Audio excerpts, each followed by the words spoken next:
that better? Okay. So the first order of business will be the Pledge of Allegiance, if you'll all join me in that. I pledge allegiance to the flag of the United States of America and to the republic for which it stands, one nation, under God, indivisible, with liberty and justice for all.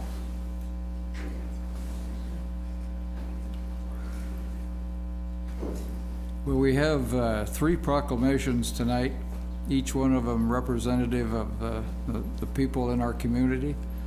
And so I'll come forward and then we'll have the first proclamation, which will be Little Apple Pride Day. And if I miss your name and you're associated, please come forward anyway. Drevell Taylor, Jamila Johnstone, that's Janella, I know better. C. Kim Chi, Ashley Hendricks, Kevin Stilley, Hannah Schultz, Megan McCall, and Mary Renee.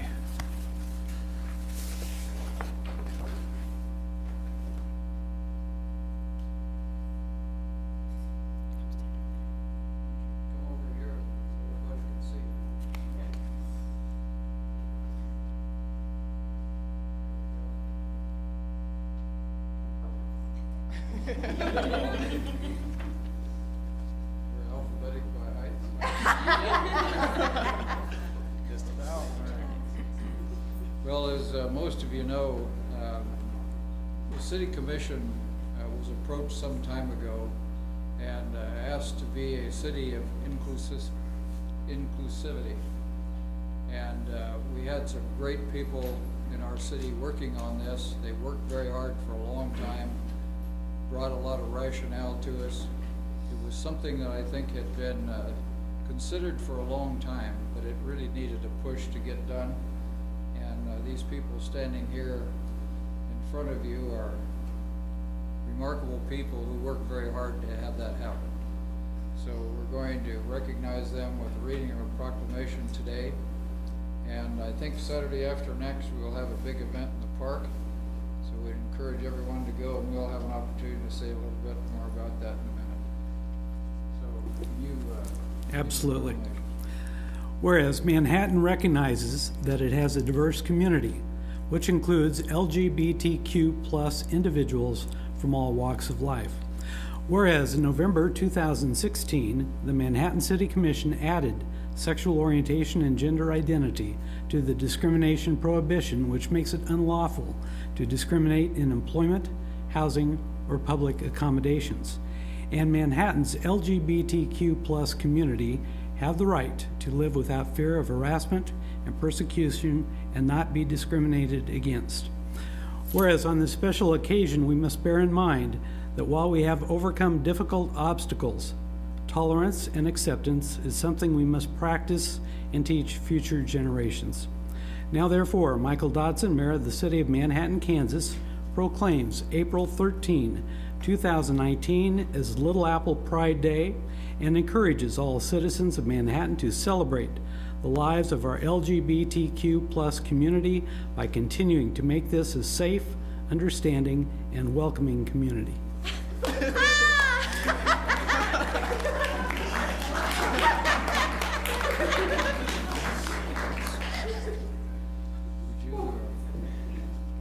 Somebody like to say a few words? Of course. Okay. Hello everybody, my name is Drevell Taylor. I am the president of the Little Apple Pride Committee.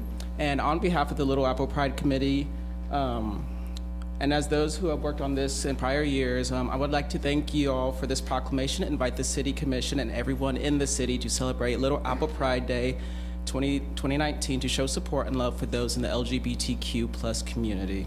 This is our 10th year celebrating Pride, and we predict a turnout larger than ever before. The parade begins at noon and will make its way along Points Avenue up to City Park. The celebration in City Park begins immediately following the parade and continues until 5:00 p.m. that night. The festival at the park will feature entertainment from local and regional performers, as well as various vendors and exhibitors. Thank you again, and we look forward to seeing you all at Little Apple Pride Day. And if you want to be in the parade, tell me. Woman, a few words. Thank you very much.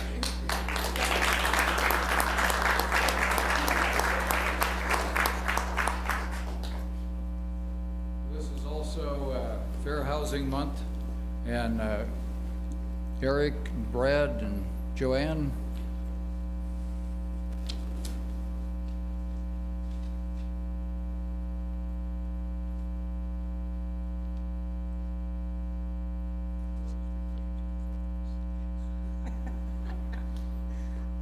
Well, the city is working very hard to elevate our game in housing, and one of the reasons that we're so good is because of these people standing here in front of you. You know, we take advantage of as many programs as we possibly can, work that very hard. You know, you send your money to Washington, and these guys work very hard to bring it back here and use it in a meaningful way. We've got the high rise reopened, a lot of very hard work to make that go right. And we've got a lot of projects around the city that will help in addition to that. And Brad and his team work very hard to make sure that whatever we build and whatever we have is safe.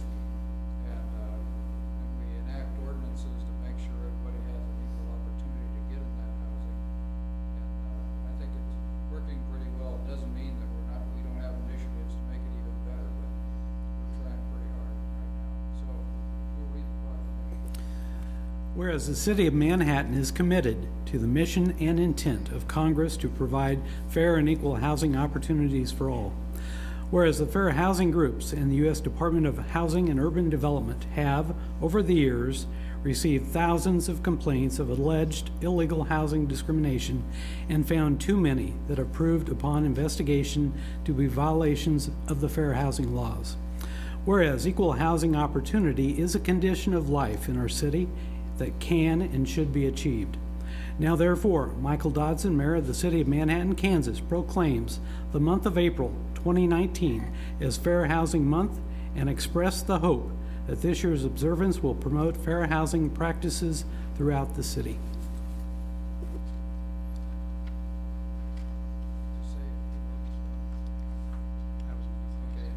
Once again this year, the City of Manhattan, in partnership with the Manhattan Housing Authority, is sponsoring the Fair Housing Seminar, which is going to be held on Thursday, April 18th at the fire station headquarters. It's free. You can register online on the city website, or you can call the Community Development Department at 587-2412 to register. We just need to know how many people are coming. There is a limited seating. It's in the lecture hall at the fire station. I think it holds maybe around 75 or 80, 100. I think we've got about 50 registered so far, so there is still room. Brad is giving the first session, which starts right after 8. Joanne is giving the second session, and then Housing and Credit Counseling is doing the third session, and it should wrap up around 12:30. So we would invite anybody, whether you're a tenant, a landlord, a realtor, a banker, anybody that's involved in housing, we would invite and encourage you to sign up to come to the seminar. Thanks.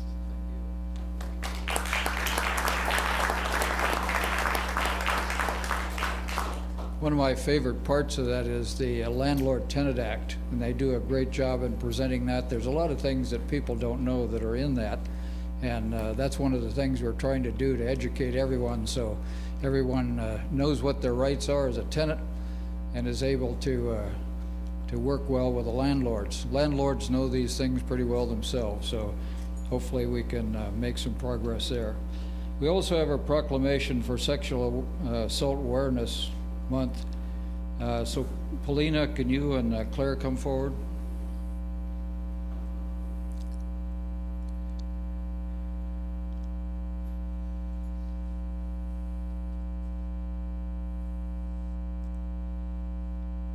These are one of those occasions that you don't like to have to celebrate in this way, but you know, quite frankly, we have this happening more and more around our nation, and each of us, each of these municipalities, each of our cities has to take a role in doing our best for prevention. And I think it starts with recognition. Our director of the RCPD is here. Mental health people are here, and I know they're all working very hard. We have any number of committees that get together to incorporate all of the people who have something to do with this. We're also in partnership, obviously, with Kansas State University and others. So, again, I just encourage you to pay attention to this issue, and I'm sure that you both will be advocating not only this month, but in the future. So could you publish the proclamation, please? Whereas 1 in 6 women and 1 in 33 men will be sexually assaulted during their lifetime, with approximately 1 person sexually assaulted every 98 seconds. Whereas when a family member is sexually assaulted, it can cause long-term detrimental effects on the victim, which also affects the family, friends, and community. Whereas victims should have access to all resources required during the healing process, which includes medical services, legal services, counseling, and housing services that further healing following a sexual assault. And it is important to acknowledge the hard work, dedication, and kindness of the individuals that provide assistance and services to victims of sexual assault. Now therefore, Michael Dodson, Mayor of the City of Manhattan, Kansas, proclaims the month of April as Sexual Assault Awareness Month and encourage all citizens of Manhattan to display their commitment to eradicating sexual assault and devote themselves to protect vulnerable and at-risk members of our society.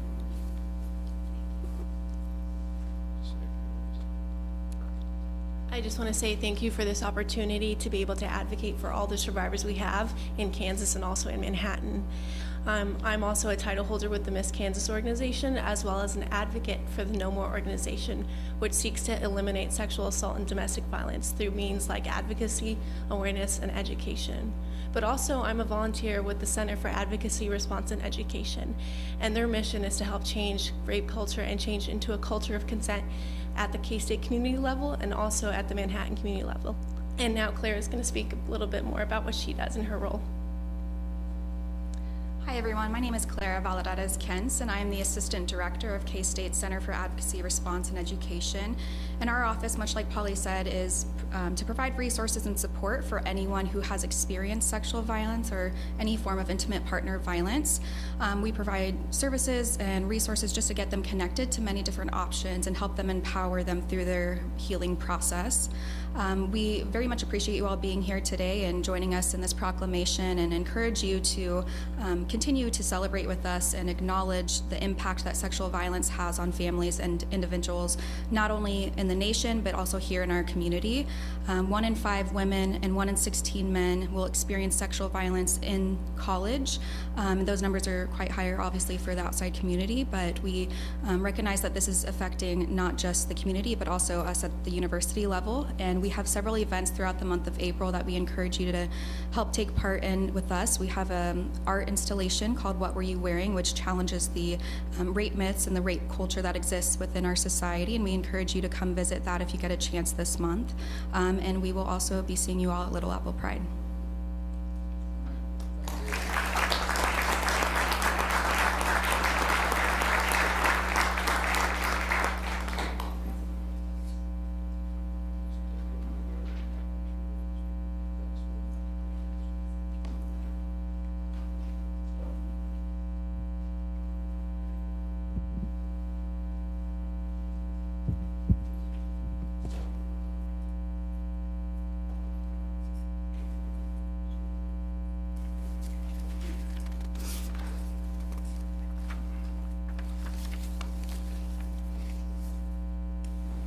We'll now move to Section 3, which is public comment.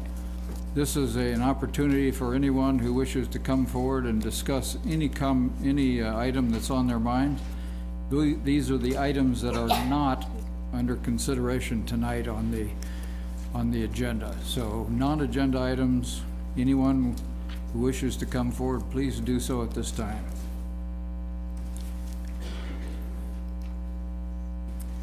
Good evening, Mayor and Commissioners.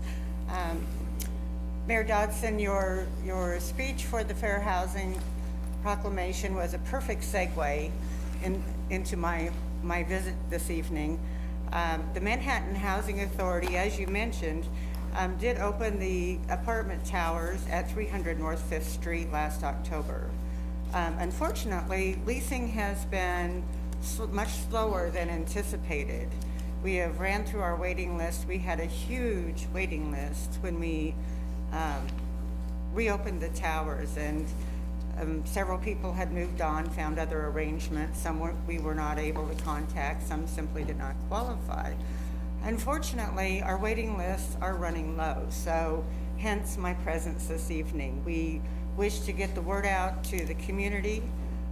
For those who are listening, for those in the room, we did a In Focus segment on the radio a couple weeks ago, and we heard a lot of comments from the public about how surprised they were at how high our income guidelines are.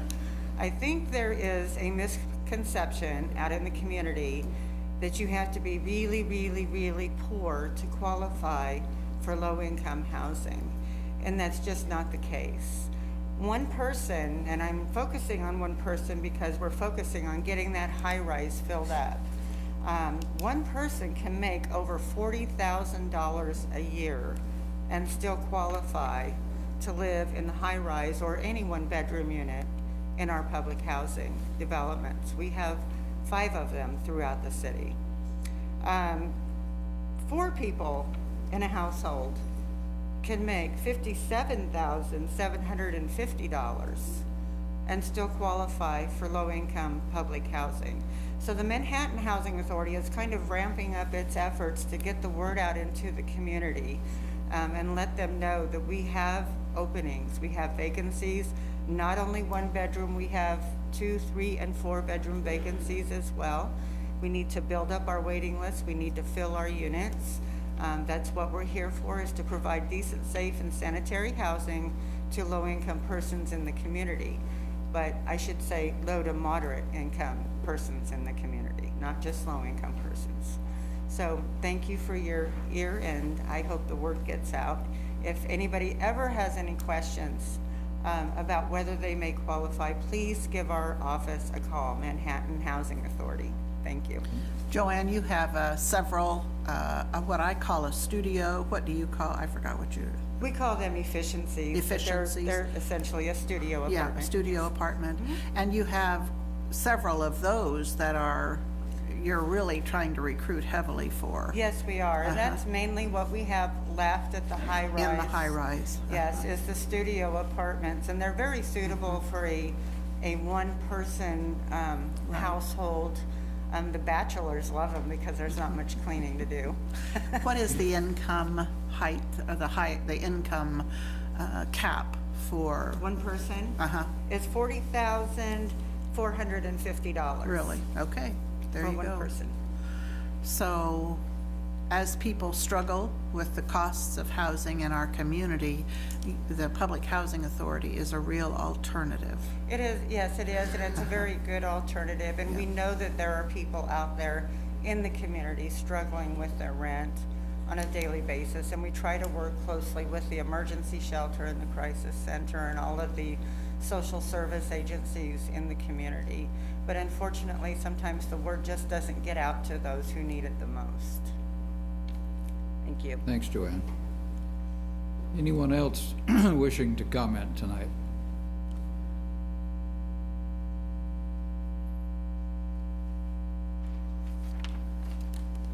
All right.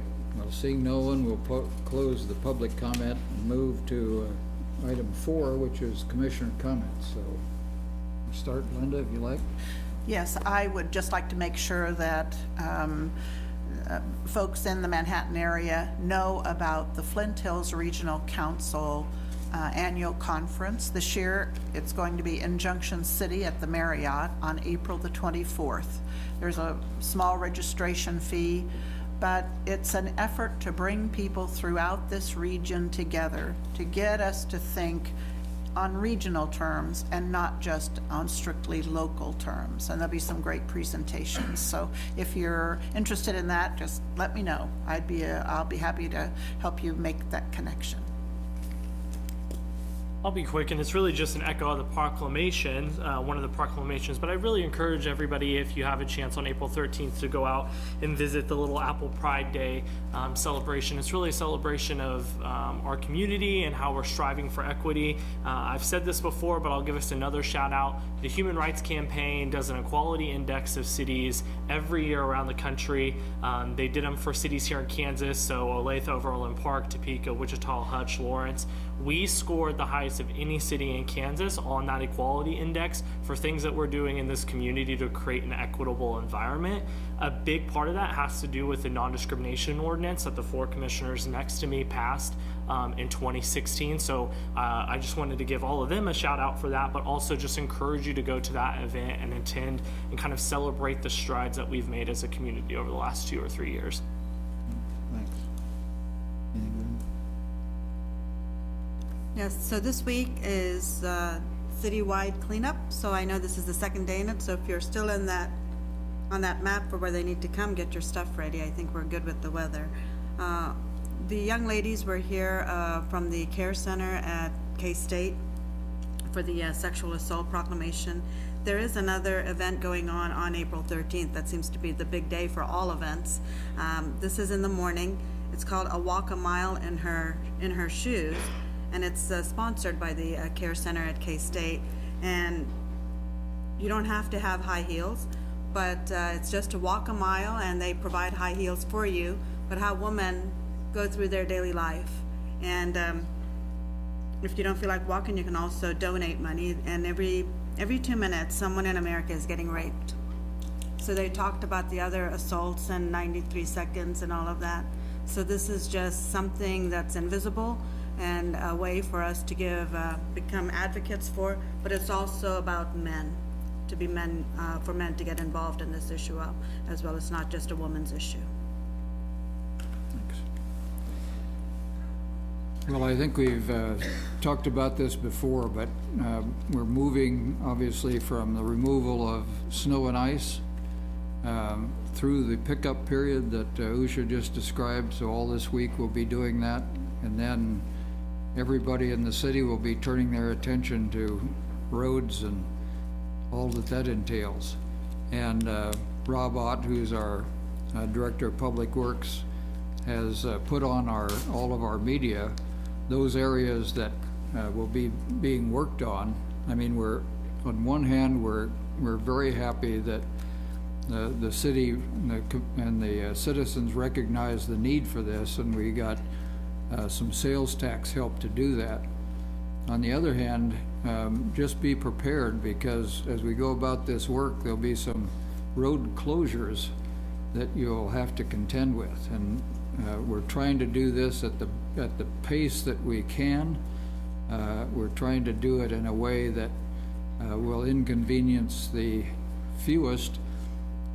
So we recognize that once school gets out and that period between then and when it reconvenes, we have the best chance for inconveniencing the fewest people. But everybody's going to be out in force. So if you have any extra orange cones, see Rob Ott. You can use every one he can get. Yeah, buy stock. And the other thing that goes along with the cleanup, we just, not for you sitting here, but hopefully the folks that may be listening or watching, you know, we've had for several years now a real incentive to go out and try to get our city into the kind of shape that we want it in. We've had several initiatives, but I just ask all the citizens of Manhattan, as you're doing your cleanup, and there's a lot of things that just kind of make the whole city pop. You know, the downtown and Aggieville do great things with hanging baskets and lights and all of that. But for private citizens, keeping your yard care under control, keeping things edged along the curbs, You know, if you drive into Kansas State University up 17th, what you like to see is those nice tidy homes all the way from Fort Riley Boulevard on in. And the same thing when you're coming down Anderson in some areas. So particularly for our thoroughfares where our visitors come in, just ask people really to pay attention to that. The city's we have a mowing contract year over year, and they'll be out working hard to keep all the kind of the common areas up to snuff. And then Brad Clausen, who's sitting over there in the left-hand corner, will be watching you. So we just ask everybody to tidy up. Mike, I'd just like to say one other thing, and that's about the water level at Tuttle Creek. And it is not a time to panic, but it is something that our citizens should start paying attention to. That's the water level. The water is up in the overflow. It's got several feet to go yet before it gets to the gates, but it is something that we need our community to be aware of and not just not talk about it much. So we've asked the city manager to make sure that we talk about that water level at an upcoming, I think it's city county meeting. And so they'll be asking someone from the Corps of Engineers to visit with us, but you know, we don't have a microphone at those meetings, and so we don't speak to the public. So I'd just like to make sure that we as a community are paying attention to the possibilities. Thank you. We'll move now to item 5, which is consent agenda. And these are items that are either housekeeping in nature or the commission has considered before.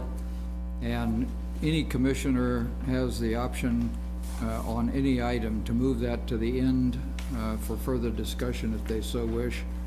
So I'm now open for any discussion on consent agenda. Mayor, I'm interested in moving moving item H, which is North Manhattan Avenue Phase 3A street improvements to the end of the agenda.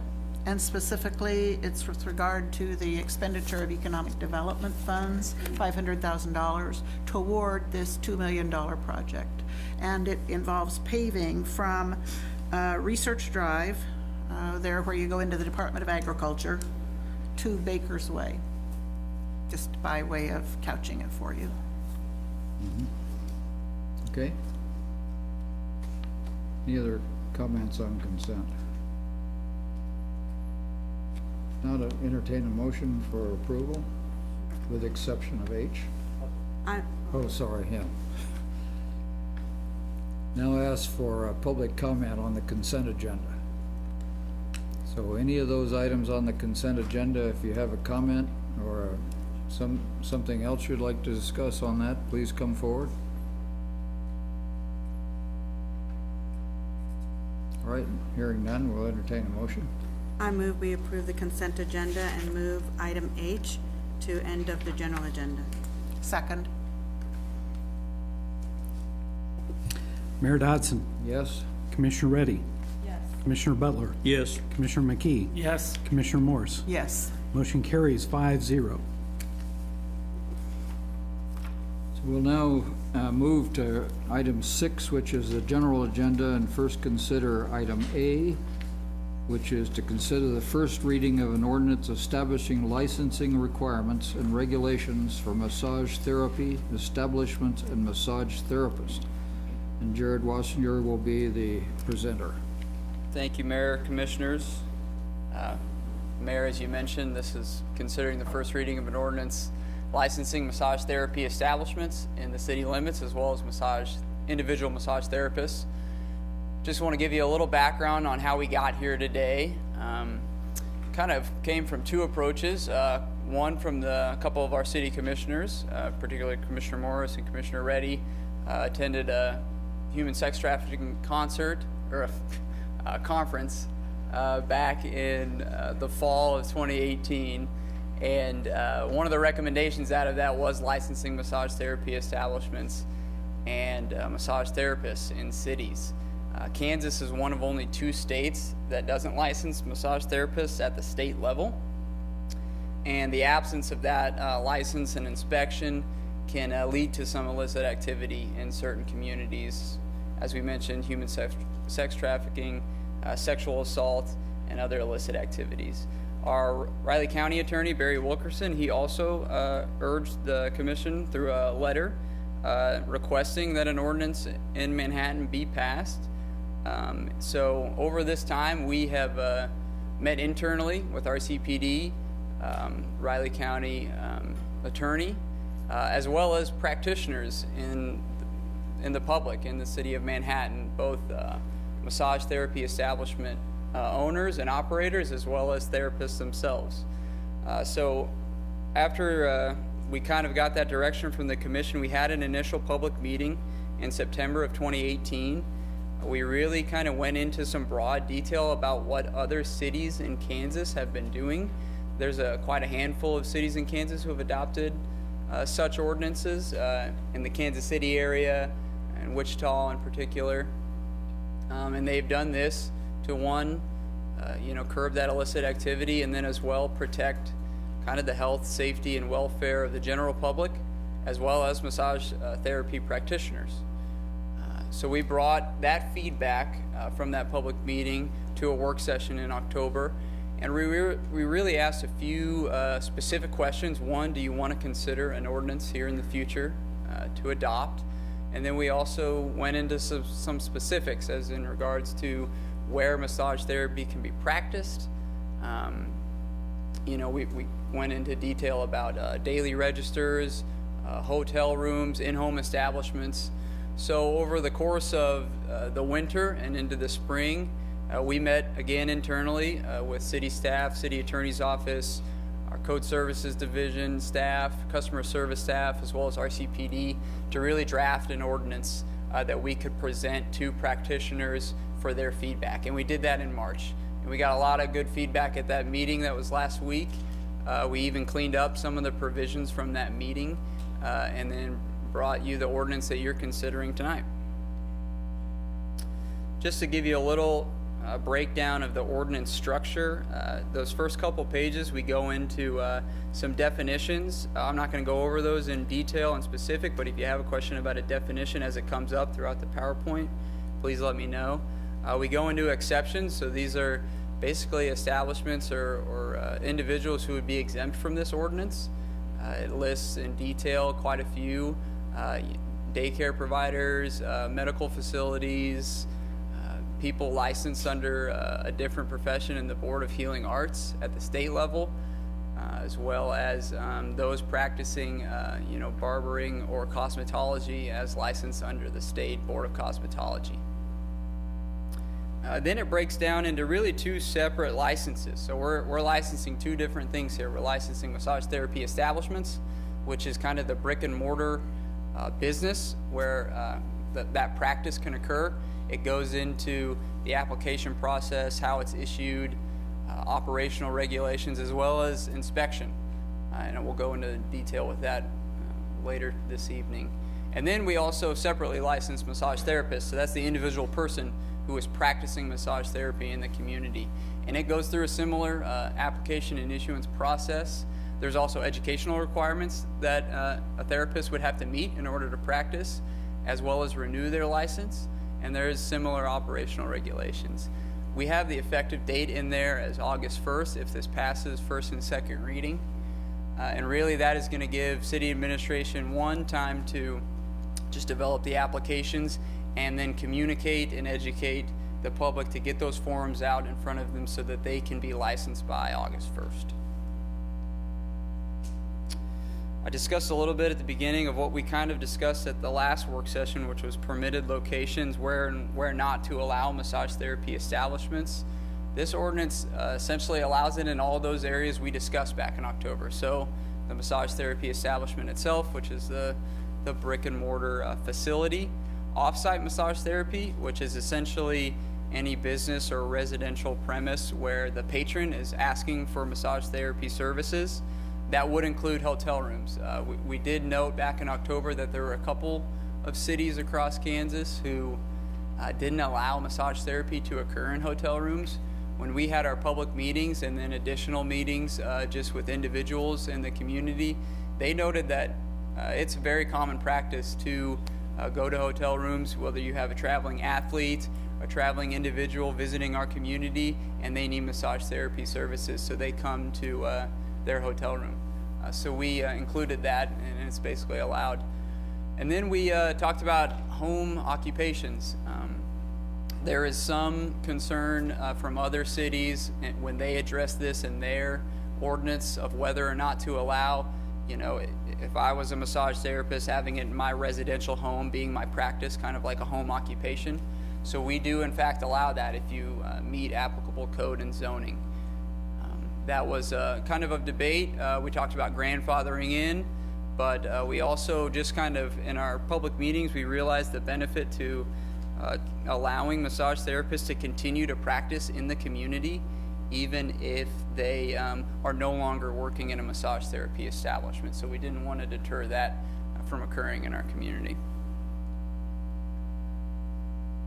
Just going into the license application and issuance for massage therapy establishments. So these next few slides are just going to be detailed toward establishments.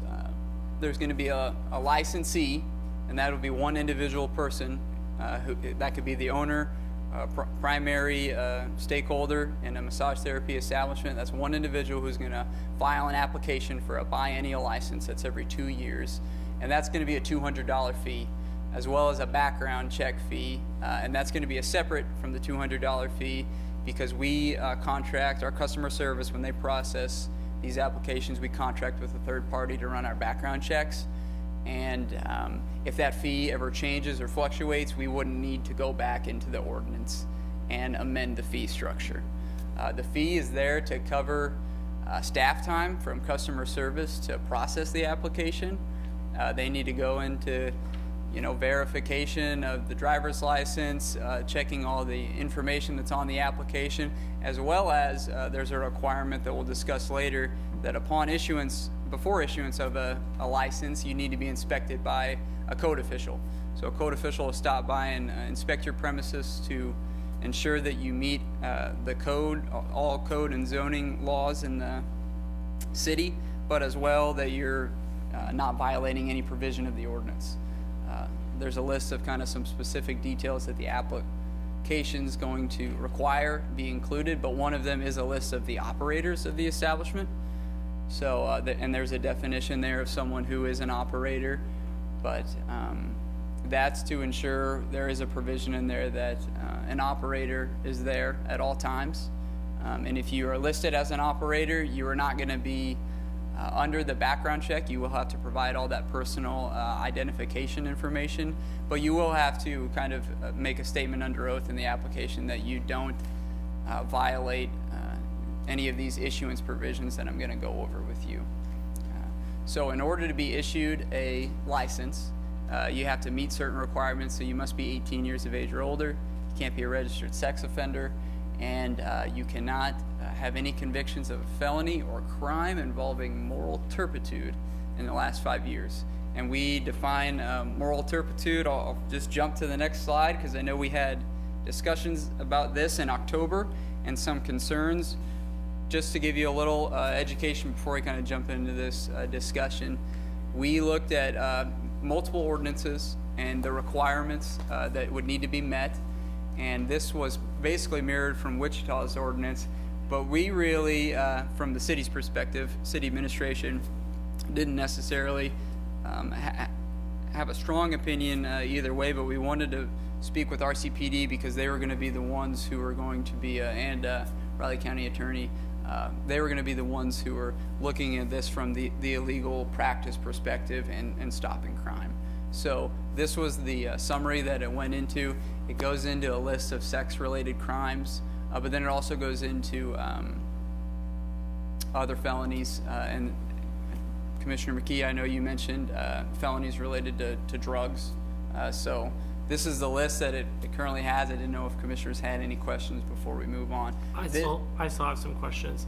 First, is this just like directly taken out of Kansas statute, or is this did we make this unique to us at all? Because there's a couple in there that I don't like.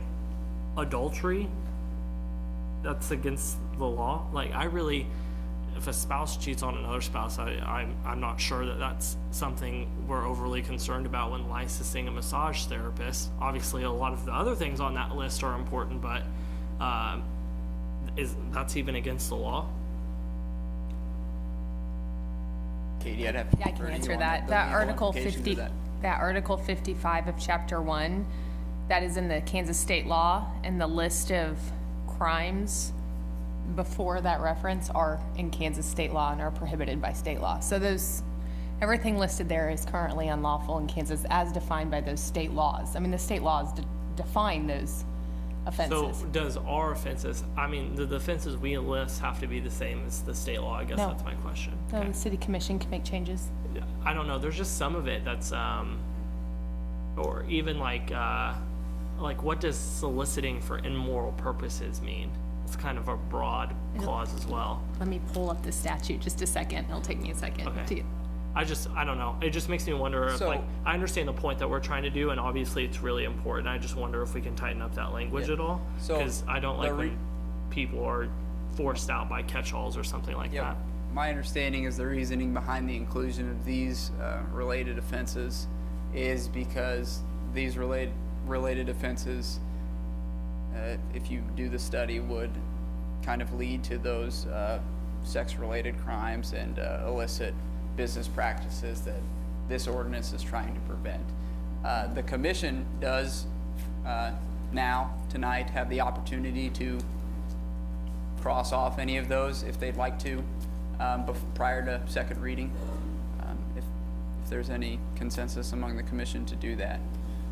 We could also kind of defer to RCPD during public comment if they have any feedback on this as well. One of the operable phrases here is charged with. So Yes. adultery by itself is not disqualifying, but it being charged with an adultery, I assume before the court, is that what that means? But you can be charged with adultery? This is the definition section. Under the ordinance, you're only precluded from getting the license if you're convicted of these offenses, not being charged with. Okay. So you have to be convicted in order for whatever offenses you decide to list.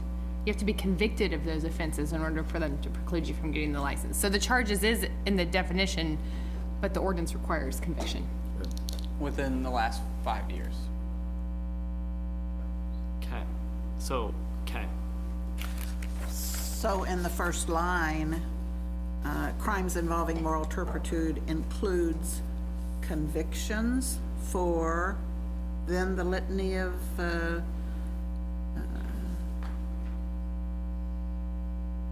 rather than charges, because that was your question. Yeah, so the section under issuing a license, Yeah. and this is not the definition section, this is the section under issuing a license. It says that you can't be issued a license if you've been convicted of Convicted, okay. one of those crimes, a felony or This is a just the crime slide. involving moral turpitude. This is just the slide we're seeing? This Okay. slide is just the definition, so you understand what Yeah. a crime involving moral turpitude entails. If there aren't any other questions related to that, I'll jump into operational regulations. This is kind of a longer section, but it just goes into detail of what is required of an establishment. We mentioned that an operator needed to be on premise. This is just a kind of a list of some of the ones worth noting that have been in the discussions and people have brought up in our public meetings and we've worked with them on. Hours, this was kind of consistent among other cities in Kansas. You can't operate between midnight and 6 a.m. No alcohol. I have an asterisk up there because if in the event that you have a massage therapy practice as an accessory to a larger, possibly a spa is what a lot of people think of, and you offer alcohol and are licensed to do so, you just can't be consuming or providing alcohol within the massage therapy premises. There's provisions related to the attire of staff members. and that's a clean, non-transparent clothing covering the chest, buttocks, and genital areas. And then it also goes into other sanitation, which is clean sheets and towels and those nature. There's also a requirement that there can't be any contact to the pubic, regional, genitals, perineum, or anal region, as well as any contact that would intend to arouse or gratify sexual desires.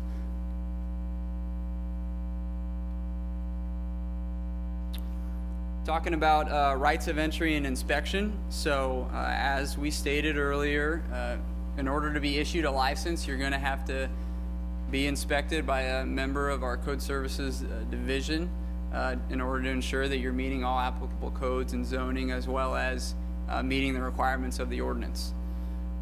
It also allows any employee of Riley County Police Department, and these inspections of course are during business hours. It doesn't allow a code official, an RCPD employee, to do an inspection outside of business hours.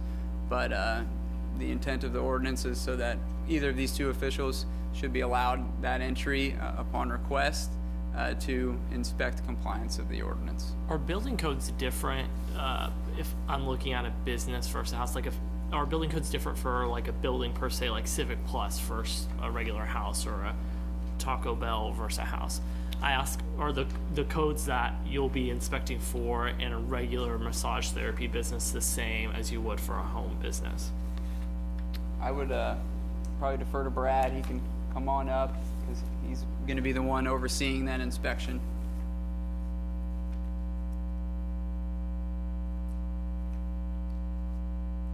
In answer to your question, Commissioner, we already inspect several of these businesses anyway, already as part of our annual inspections. Most of the time, there's not really anything, you'd have to start getting into some fairly big business type buildings. The Civic Plus you mentioned would start to trigger some, just because of the size of the building, would start to trigger some fire suppression alarm type requirements maybe, or things like that. But generally speaking, for a home based business, there's probably not too much additional. That's as long as there's no drastic electrical or HVAC safety issues. There's exiting, they may need to add a fire extinguisher, let's say, or something like that. So essentially, a business in a strip mall, let's say a massage therapy in a strip mall, is going to be held to the same standard as massage therapy in a house. We're probably already inspecting those already anyway. So if they've been constructed appropriately when the business went in the building, they've probably already met the code requirements. As long as the building's been maintained and the safety exit signs, emergency lighting, that kind of thing's been maintained in there, there shouldn't be any issue. I'm thinking more from the perspective of the home business. From a home occupancy, yeah, those are going to be small enough that they're probably not going to trigger any kind of additional requirements, with maybe a few exceptions, like I said, with extinguishers and some things like that potentially. Okay. But if we haven't been in those before, there could be some things with respect to just the electrical, mechanical systems in the building we might run across, but that would be no different than any other building we're inspecting. So, okay. Thank you. Okay. Thank you, Brad. So the code inspections would be with the biennial issuance of the license, and then really any inspection on the premises from RCPD or code is likely going to be based off of complaint. So if someone receives a complaint that they think the ordinance is being violated, that's probably going to trigger an inspection. So I'm going to jump now to massage therapists. So this is the individual license. The structure is very similar to the therapist. It's an individual application. It's a biennial license, and it's a $75 fee plus the background check fee. This fee was very similar to other cities in Kansas and their ordinance. It's also very similar to the legislation that's been proposed at the state level to license massage therapy for the last 8 years or so, or possibly more. So that's pretty consistent with that fee and other fees. You're required to, again, provide that personal information, photo ID, past employment, and then it goes through the issuance provisions again, just like the licensee for the massage therapy establishment as it relates to age, being a registered sex offender, and then convictions of felonies or crimes involving moral turpitude. We go into educational requirements in this ordinance. So a massage therapist in the community is going to need to meet one of these in order to satisfy being issued a license. It goes into I'm going to talk about first these 4 bullets right here, and it's related to the NBLEX. So that's just a national exam that a board of Massage Therapists Association provides massage therapists across the country. So you can have sat and passed for that exam in order to meet the educational requirement. There's also the NCTMB exam, which is not offered anymore. So you could have taken that prior to 2015, and we would allow that to meet the educational requirement. You can also meet it through attending a massage therapist school and providing an official transcript showing 500 hours from that school. It doesn't need to be the original copy, but it does need to be a copy of the official transcript. In our discussions with other massage therapists during our public meetings, we came across a lot of individuals who didn't possibly meet that first 3 set of requirements.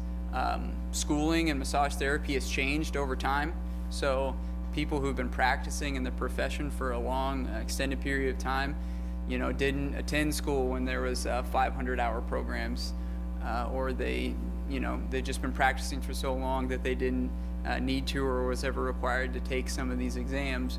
So there is a threshold of less schooling, and this is a provision that you have to meet all 3 of these requirements, which is 150 credit hours from a massage therapist school, 12 continuing education credits in the last 5 years, and then being a member of a nationally recognized massage therapy association. So there are, again, members in our community and people who've been practicing for a long time that still don't meet some of these requirements. So this is kind of a provision that if this is adopted and goes into effect on August 1st, you would need to, if you can't meet one of those 4 requirements, I'm on the last bullet below the "or," and that would be you would need to provide a sworn statement saying that you've been practicing in the community for the last continuously for the last 5 years. You would also need a sworn statement from another massage therapist essentially vouching for you, and then you would also need to provide some proof of documentation, whether that be tax returns or tax receipts, that you've been practicing. This was a provision we found in a couple other cities who were probably dealing with the same problem. So this would only apply within 60 days of the effective ordinance. So 2 years from now, if someone came to the community, they would need to meet one of those first 4 educational requirements. There is a provision within the ordinance regarding continuing education requirements. This is in some other city ordinances. There's also, this was in the proposal of the state laws over the last few years to require continuing education to ensure that people massaging massage therapy and practicing massage therapy are keeping up to date with the profession and continuing their education in order to ensure safety, and they're providing in the right manner. So the requirement is 12 hours of continuing education through each biennial license renewal, and you have to get those 12 credit hours from accredited institution of massage therapist school or one of those recognized massage therapy national associations. There was a majority of support among folks at the public meeting to include this requirement. That they see the benefit of it. They see not only the individual benefit of it, but they see the benefit from the practitioner or massage therapy as a whole in the community, so that people are meeting certain standards. Operational regulations are very similar regarding hours of operation, alcohol, clothing, and contact. There is one provision in here regarding the age of the patron who is requesting massage therapy. So if you are 16 or 17, you need parental consent in order to receive massage therapy from a massage therapist. If you are 15 and below, you would need parental presence and authorization or legal guardian.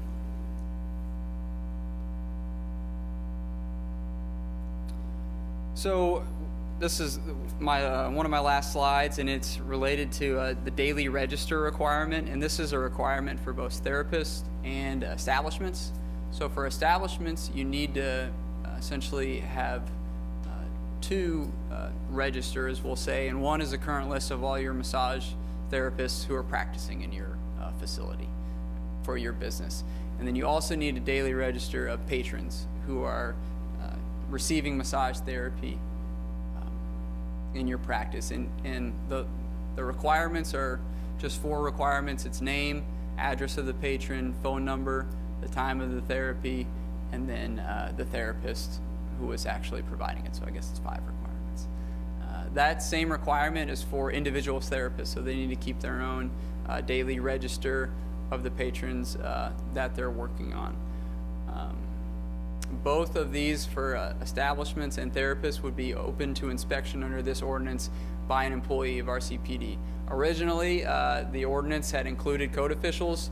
We just decided to remove that after getting feedback from practitioners that really this is only for investigative purposes in the event that a complaint of a crime or a violation of this ordinance occurs, so that a member of RCPD can investigate the issue and find some clarity. There have been comments from practitioners over both of our public meetings that we had related to HIPAA and whether or not they are covered under HIPAA, and this inspection is a violation of HIPAA. It's our opinion of staff and RCPD that it is not a violation of HIPAA. RCPD is going to, there are many exceptions with HIPAA, and one of them is public safety and law enforcement. And this is just an inspection, so it would be held within the report from RCPD. It would be kept confidential, and it wouldn't be released to anyone through an open records request or anyone requesting that from the public. I will add too that at our last public meeting related to this, it was brought up about what I put in quotes called the 10-minute chair, which is essentially some massage therapy establishments or massage therapists, they will hold these 10-minute chair events at businesses. So if you have a business of 100 employees and you hire a massage therapist to come to your business and just offer 10-minute, relaxation or therapeutic massages for your employees, they felt that the log or the register was kind of overbearing. And speaking with staff in our legal department, we felt like removing that from the daily register provision would be very difficult to define and distinguish between when these type of events are occurring and when they're not. You can also, you don't have to be taking the register as it's occurring throughout the day. I know some businesses you have sign-ups, so you can just get that sign-up afterwards to ensure that you have that log, or then of course if that isn't occurring, you can either write those 5 requirements down or ask the patron to do that as well. That covers the ordinance, so we can go into questions or we can open it up to public comment. That's up to you guys.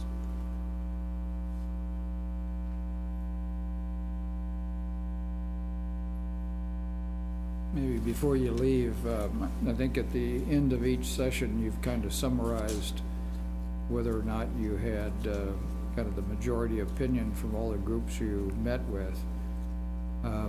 Is that generally true for everything you've presented, with the exception of this 10-minute chair? Yeah, so really the only thing that, there have been members of our public meetings who have been opposed to certain provisions throughout this ordinance, but yeah, in general, we've had over 20 people, at each public meeting in attendance of these. There's over 35 massage therapy establishments generally in the city, and I've reached out to all of them, to my knowledge, to ensure that they've had the opportunity to be here tonight or be at any of these public meetings. Generally, this provision, I guess, has been the most controversial, but there have been members who, you know, they're okay with taking it, but it's that inspection that is, you know, they're okay with doing the register and keeping this stuff, but their concern is the inspection and what could occur in that event. The, on your, probably about the fourth slide, it's titled Massage Therapy Permitted Locations. When I read the word permitted, that had a different connotation when I was reading this beforehand. Permitted can be substituted with the word allowed, I assume? Yes. Because permitted to me means you have a permit. So I don't know how the ordinance, I can't remember how that's written. I guess but- if to avoid any confusion, if you were a massage therapy establishment, or if you had a home-based occupation business, you would need a massage therapy establishment license. Yeah. If you were just a therapist and you're providing off-site massage therapy, and you're just an individual providing that, then you would just need the individual license to provide that. Well, the second bullet is what caught my attention, if it was permitting, so. On the next slide, when we talked about cost, I know some of us had talked about, maybe we looked at 20 other ordinances or so of this kind, and the fees ran between $100 and $300. And most of them were annual. Yeah. The other thing, you know, I understand the relationship here of this cost to an initial licensing, but subsequent license, if this is renewed, is that the idea here? Are they renewed every 2 years? Yeah, you would need to renew the license Yeah. every 2 years, and that cost would be the same. The So- process would also be the same. You would be inspected every 2 years, and then the staff time to process those applications would still need to occur. Okay, yeah, I was just trying to figure out why it would be the cost if you're just continuing a license, but if you're doing the inspection at the same time, that's, makes sense. I think I had one more in here. So everybody's on board with this continuing education part?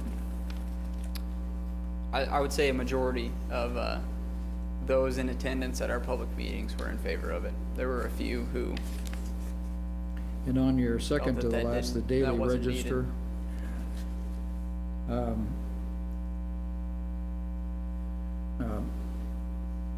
If you're a therapist in an establishment, are we calling for both to do it, or just the establishment to do it? Because I'm thinking like of a big barber shop or beauty shop. Essentially, the shop assigns a person to a beautician, for example.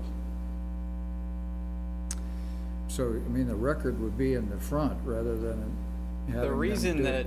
one of the reasons that we provide or we require this provision for both the establishment and the therapist is you could be a massage therapist who works in an establishment but then also provides outside services to other people outside of that specific business. So Yeah, well, in that part- event, you're required to have your own personal Right. log. That part I understand. I mean, if you're not in an establishment, but it seems to me if you're in an establishment, we could find an easier way to do that. Then, I don't know what would be so difficult about breaking out these massage chairs. I mean, that to me is, there's no person, I don't know much about it, but it doesn't seem to me there's a person touching you other than helping you sit down or something, right? No, so this is you sitting down on a chair and a massage therapist providing massage therapy to Okay, you. so it's not just sitting in the chair, it's, No, yeah, they call it a 10-minute chair because essentially, you could set up an office or a conference room in your business, set up a massage chair, and then people could sign up and come in and out and get a quick 10-minute massage.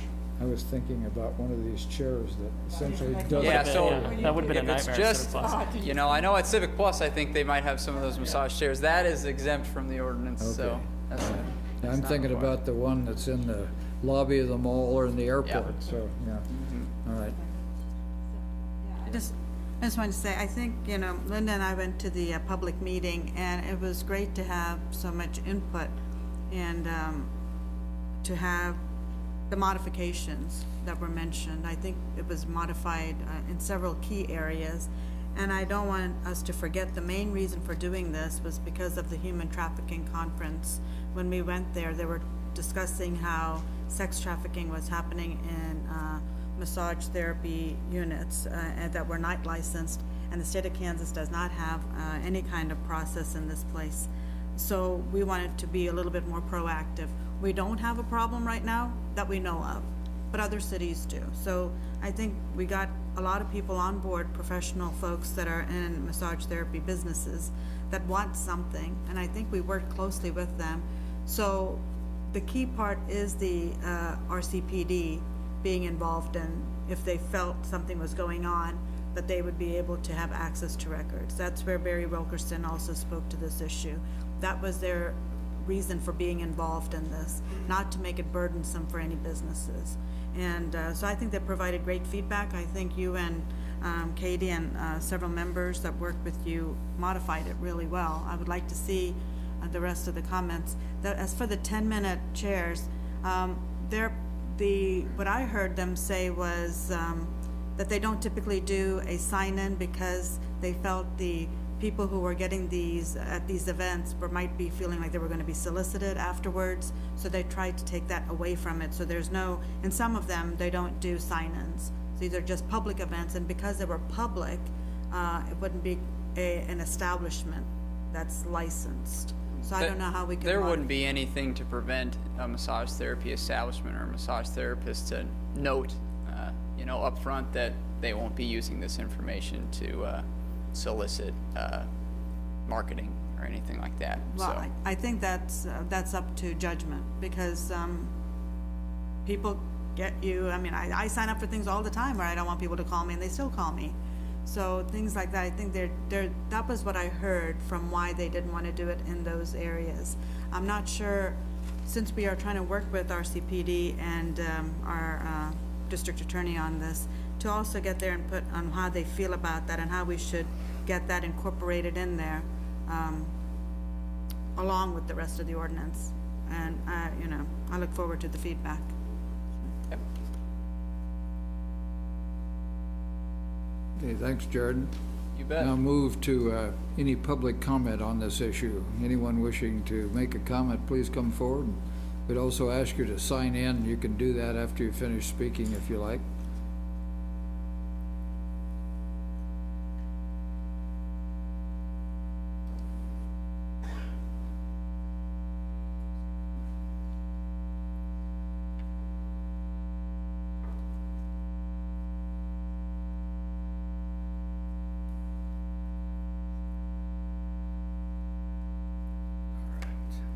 My name's Doug Sellers. I own Body First, CEO, and also a massage therapist. Kind of give a background on me. I was completely against the register for easy access. I have HIPAA concerns. The main thing that it was for the code official, because they were not governed by anything, and I believe whatever a code official finds is public knowledge.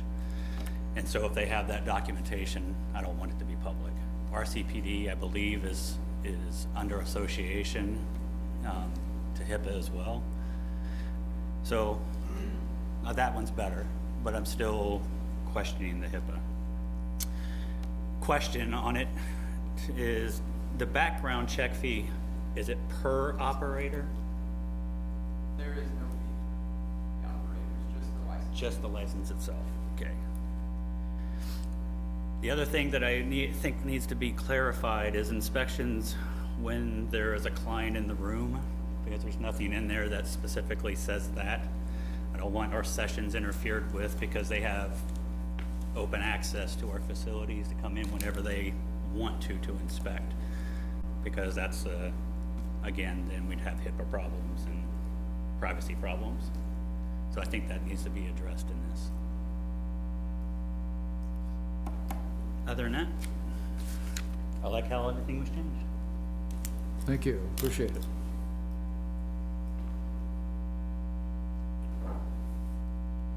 Neil?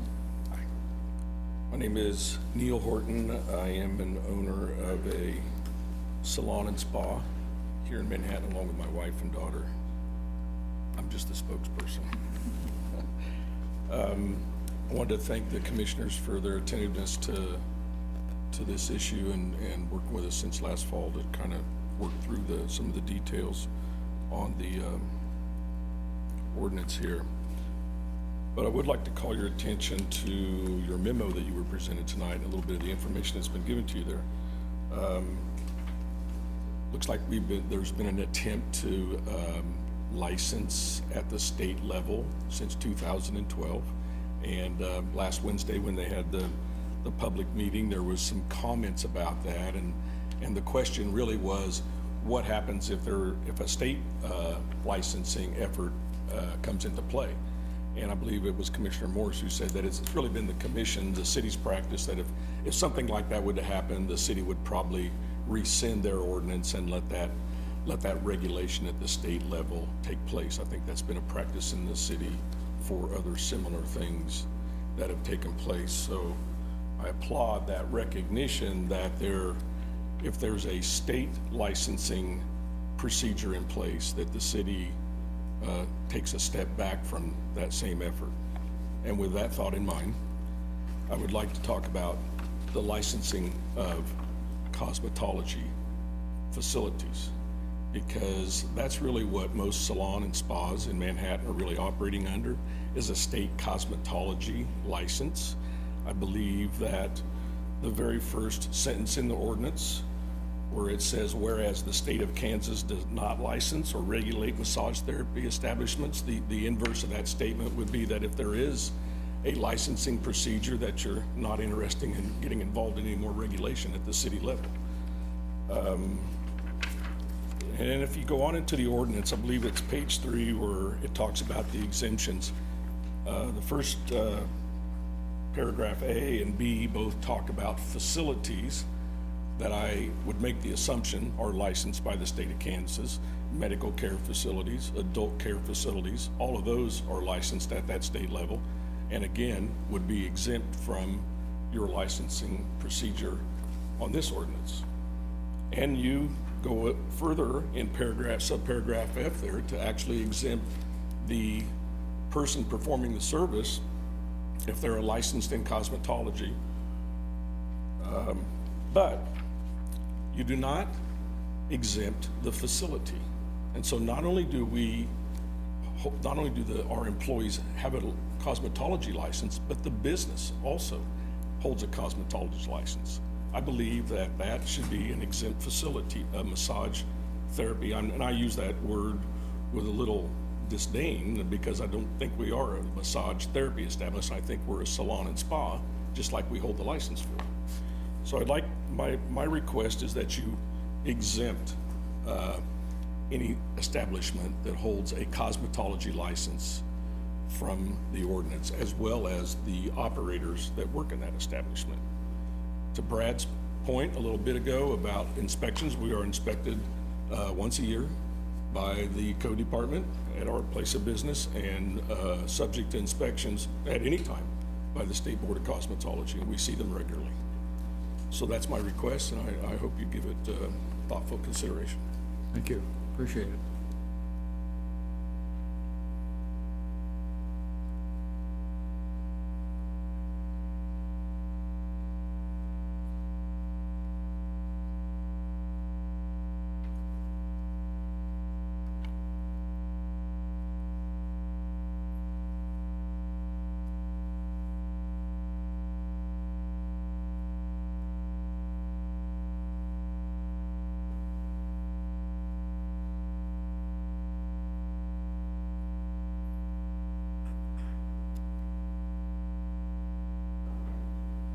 Good evening. My name is Michael Patillo. I'm a relatively recent resident of Manhattan. I've been practicing massage therapy for 10 years. I'm a nationally board certified therapist with advanced training in 3 different massage modalities. I've worked at massage establishments as well as developed 2 different private practices, one within a home office and one within a leased office space. I have serious concerns about the scope, severity, and enforceability of the proposed ordinance in its current iteration. I believe it's unnecessarily punitive to new therapists beginning a practice and also would discourage experienced therapists from joining the local massage community. It's unclear to me that there's sufficient evidence of a direct link between the provisions of the ordinance and the potential disruption of human trafficking and prostitution. Comparisons have been made to the City of Wichita massage ordinance, which passed in 2016 under similar supposed justifications. In the 3 years since its passing, I was only able to find evidence of one case of a questionable massage establishment closed due to prostitution, despite over 37 compliance checks conducted in 2016. Further, despite the ordinance being in effect, it still took Wichita Police 5 months to make an arrest in that particular case. In 2015, police conducted 24 investigations and arrested 22 people on suspicion of human trafficking at massage establishments, according to Wichita City documents. If Wichita is the example upon which this council is basing some, if not most, of its argument for an ordinance, the reasoning is less than convincing. Situations of human trafficking can be difficult to separate from sex work, which this ordinance does not even propose to do. And the result is often that the victim is arrested while those truly responsible go free. Placing the responsibility or blame upon one industry, in this case massage therapy, does nothing to address the systemic issues or the individual perpetrators of human trafficking. My observations of last week's meeting were mainly that the council lacks enough understanding and expertise of the massage therapy industry to adequately address practitioner and establishment needs. As we witnessed in that discussion, there are many different aspects involved in running a successful massage therapy practice that the city must more fully understand before it can implement any regulations that are effective rather than destructive. I think that the example of the chair massage questions tonight is a good example of this. I strongly urge the city to establish a task force or working group built from a diverse pool of massage practitioners, police and city officials, and perhaps even human trafficking experts, to examine these issues further before implementing any regulatory ordinance. Finally, this ordinance does nothing to protect either massage therapists providing legitimate and needed services or those who are most vulnerable to trafficking. Council members have stated that the intent is not to harm massage therapists or massage establishments, but the fact is that this ordinance will do just that. Let's not address a few bad apples by burning down the whole orchard. Thank you. Thank you.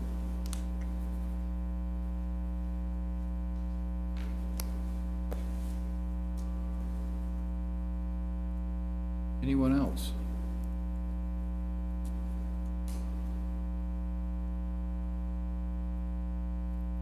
All right, we'll close the public comment and come back to the commission. Any further thoughts? I have a couple more questions. One of them is based off Neil's comment. Why didn't we? I'm sure we explored it, or did we explore it? Why didn't we exempt cosmetology facilities? So, the Board of Cosmetology does not oversee or license the aspect of the actual application of massage therapy.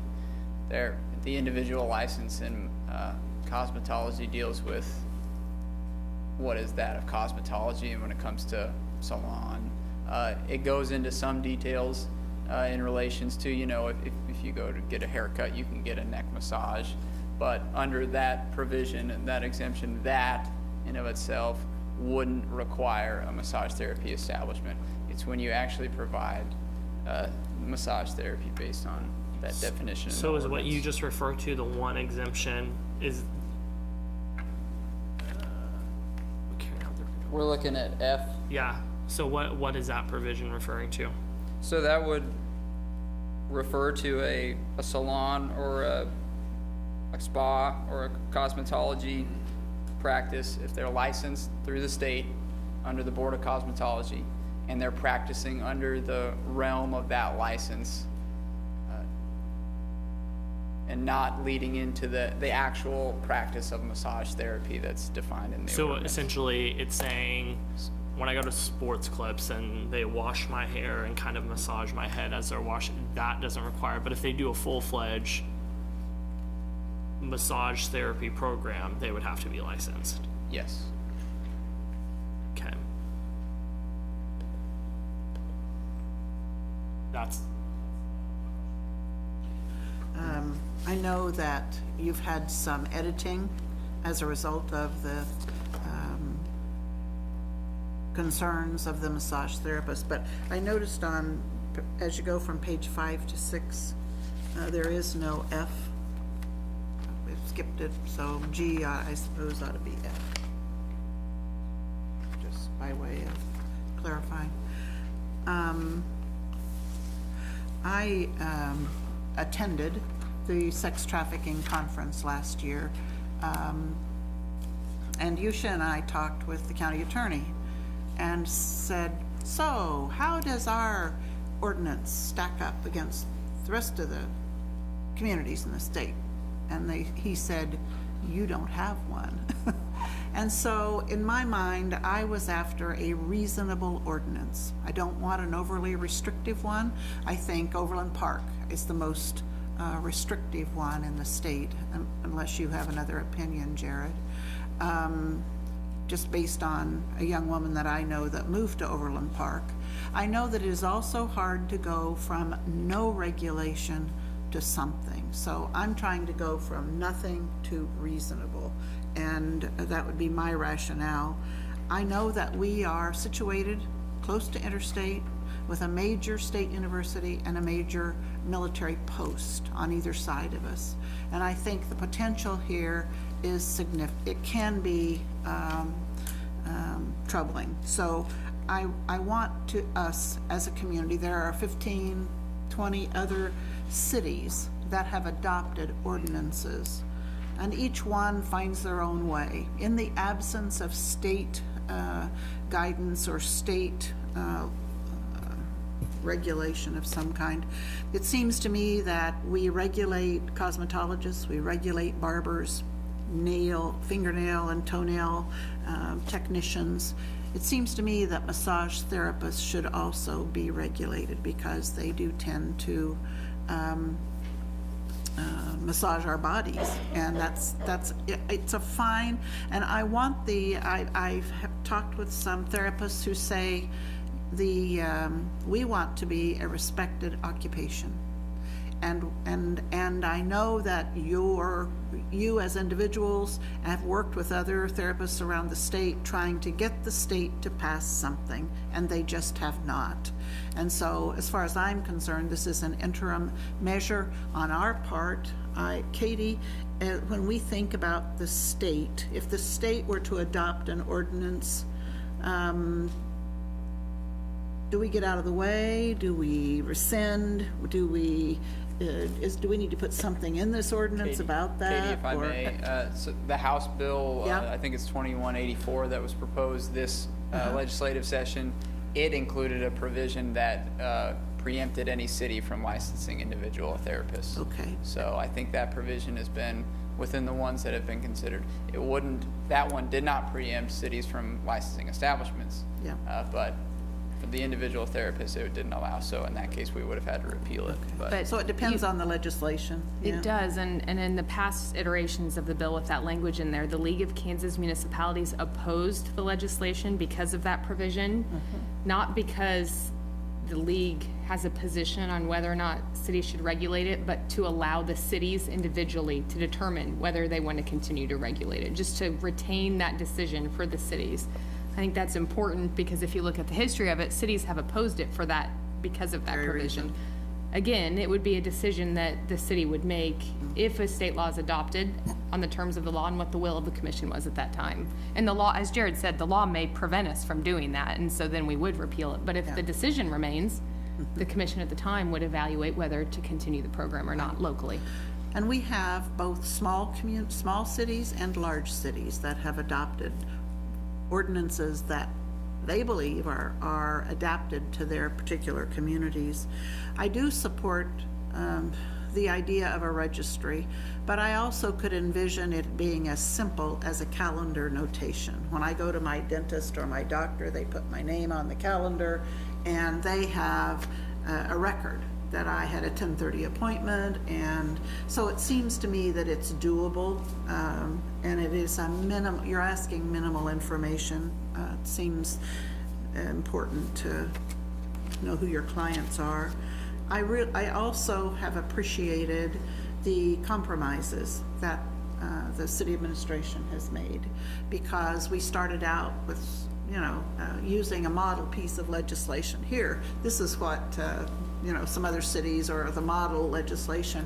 And based upon the input from the massage therapists, you have modified this legislation, took out a couple of chunks, as I recall, so that we wouldn't have the issue. And especially, there were two things the county attorney wanted. He wanted us to take massage therapy out of hotels and take it out of homes. Well, here we are tonight recommending that it continue on in both. But we are licensing the therapists and licensing the location. So to me, we're controlling for some of that. And so for that reason, this seems very reasonable to me. And I plan to support it. Yeah, I think, at that discussion last week, it seems like so long ago. And before last week, there was previous discussions when Kyle Mangus was here. So there was a cohort of businesses, massage therapists, and RCPD attorney, district attorney, city officials at the table even last year. So this has been in progress for almost 6 to 8 months now. And at that time, there was a consensus for some type of regulation.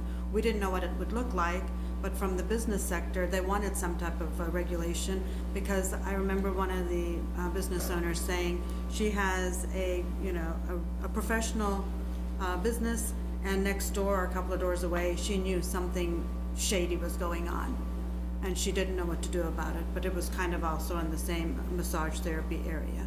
So I think that was there was a lot of people that wanted some kind of regulation. And when we had the discussion last week, I think we took out lots of it, as Commissioner Morris mentioned. I think it's doable, because at that time also, last week also, Director Butler and Kurt Muldrup was there, as well as Barry Wilkerson, for almost 2 hours. And we heard everything.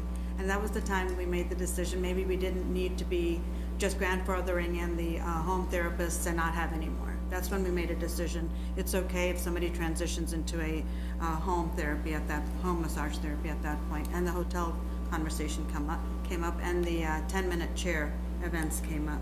So I think we've made the necessary modifications, the fee structure, as well as the daily register, so that we have some kind of enforcement mechanism. The only difference between this and other types of licenses is this would go through our city clerk, I think, because we don't have any other license that goes through a city clerk because we don't have state that's doing it. This is the first time that I think is going through the city clerk to do it. I think it's necessary. This is something we also talked about maybe having on the website, so when a business becomes licensed, we can have that business on our website so people would know if they're looking for a massage therapist who is licensed and who is not, kind of a red flag or, you know, an indicator of who's there. We talked about if this was to go into effect, whenever it goes into effect, maybe having a 6-month education period. So there may be more than 35 or 40. There might be other people that you know of that don't know the process. One thing we don't want to do is penalize somebody for not knowing the process or the ordinance that might be going into effect once it is. So give them some leeway so that they can make the necessary, get the necessary paperwork in, and make it easy. Don't make it too stringent where there's too much paperwork and too many regulations involved as far as just the process of it. Once you do it, you don't have to do it again for another 2 years. So I think that's, I hope that's working for our businesses. And I would like, you know, we may or may not be here in 2 or 3 years, but it would be nice for the city to give some kind of an update, maybe a year after it's been enforced, to see the pros and cons, what worked, what didn't work, so we can tweak that ordinance so it doesn't have to be just the way it is. Maybe some tweaking needs to be done and we just don't know what that looks like. So I would like to get an update maybe in a year after it's enforced to see what that is. Just a couple of questions. One of the speakers mentioned, I think he said sex workers. And when he said it, my assumption had been that this was already captured in state law. In other words, it's, when we looked at moral turpitude and so on, it was captured in that definition. Is that essentially true, Katie? Sex workers are not? Yeah. Prostitution, human trafficking, Right. all of those, I believe, fall under that state law. So it's not that we're not doing anything, it's that it's covered by state law, is that? Yeah, the extent we go in our ordinance goes into the operational regulations of the contact with the patron Yeah. and prevention of that in any way. Okay. But it's only, ours is only under the realm of therapy, it's not overt, Yeah. The other one is, do you have any knowledge if Riley County is doing something similar? They're not. No. So You know, it wouldn't be licensed outside of the city limits of Manhattan. As Usha and Linda have said, you know, in order for this to be effective, we've got to either have a state law or we've got to get together here with the county and make sure that we're all singing off the same sheet of music. Actually, both counties, because the city is in the two, yeah. Even Gary, I'd like to appeal to them. The other one, I'm not quite sure I understand here, which is the one that Neil Horton brought up. I understand the piece about legislation and what it says, determining how we react to it. That is, if the legislation says that no municipality shall override, then obviously that's clear. If it makes no mention of that, then we can modify as we choose. But the part about licensing of, is it cosmetology and spas, or what is the? So how it does would that be, read? I'll jump to section F, but anyone who has a license issued by the state under barbering or cosmetology practice. So in the event, and this happened the other day, I was on the phone with, you know, I was doing my rounds of calling all of these establishments, and I called one of them, and they had a question about the extent of what they offer. And they only go to the extent of what's within their cosmetology license, which had to deal with, you can provide, you know, neck and facial massage. And they didn't go to into any other full body extent. So they're making the determination that they don't need a license, and they're not going to pursue applying for one. Well, that would seem to me to make sense. In other words, if they're operating legally, they're already covered, so they should be exempted. If they're operating illegally, then that's another matter. Katie, did I misspeak? Well, I think that the issue is an application. I think what Jared said is right, that if the massage is incidental to their services they're providing within the scope of the cosmetology license, we're not gonna license them or inspect them. If they have, say, a room that's dedicated to massage therapy as defined in our ordinance, the state's not, and that's all they're doing in that room. So it's not the cosmetologists who are using that room. It's a massage therapist, the way we define it, then the state's not inspecting the operation of that room. And so they would be able to operate that room without any regulation or oversight from the city as to who the massage therapists are, who the patrons are. And so while the premises as a whole may be inspected and their other operations may be inspected in that particular configuration we're talking about, there would be no inspection or regulation of that area that's if it were reserved solely for massage therapy. And the concern that that law enforcement and Barry expressed to staff was they don't want to set up a loophole basically where a salon or some other type of business that's otherwise regulated could have that operation in its own area and not have law enforcement being able to give that same oversight there as it would next door in a place that calls itself a massage establishment. That's something that law enforcement may want to weigh in more on, but it's because that particular use would not be regulated by the state if it's in that reserved area. And the city wouldn't be by the way, wouldn't be inspecting or regulating the cosmetology activities either. The city's not going to be looking into that. All we would do is go inspect that room or whatever area is dedicated to the massage therapy. So I guess it's not an overlap in that sense, depending on the way they have it set up. I guess I don't know enough about this, so I have to ask another question. That is, do they just come and inspect the premises, or are they inspecting and issuing a license to the name that's on the marquee?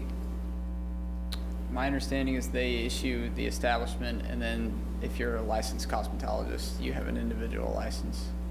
So there's I think, but I mean, I'm just referring to what I remember from a public meeting, but they said that they have a $50 establishment license for their spa at the state under cosmetology.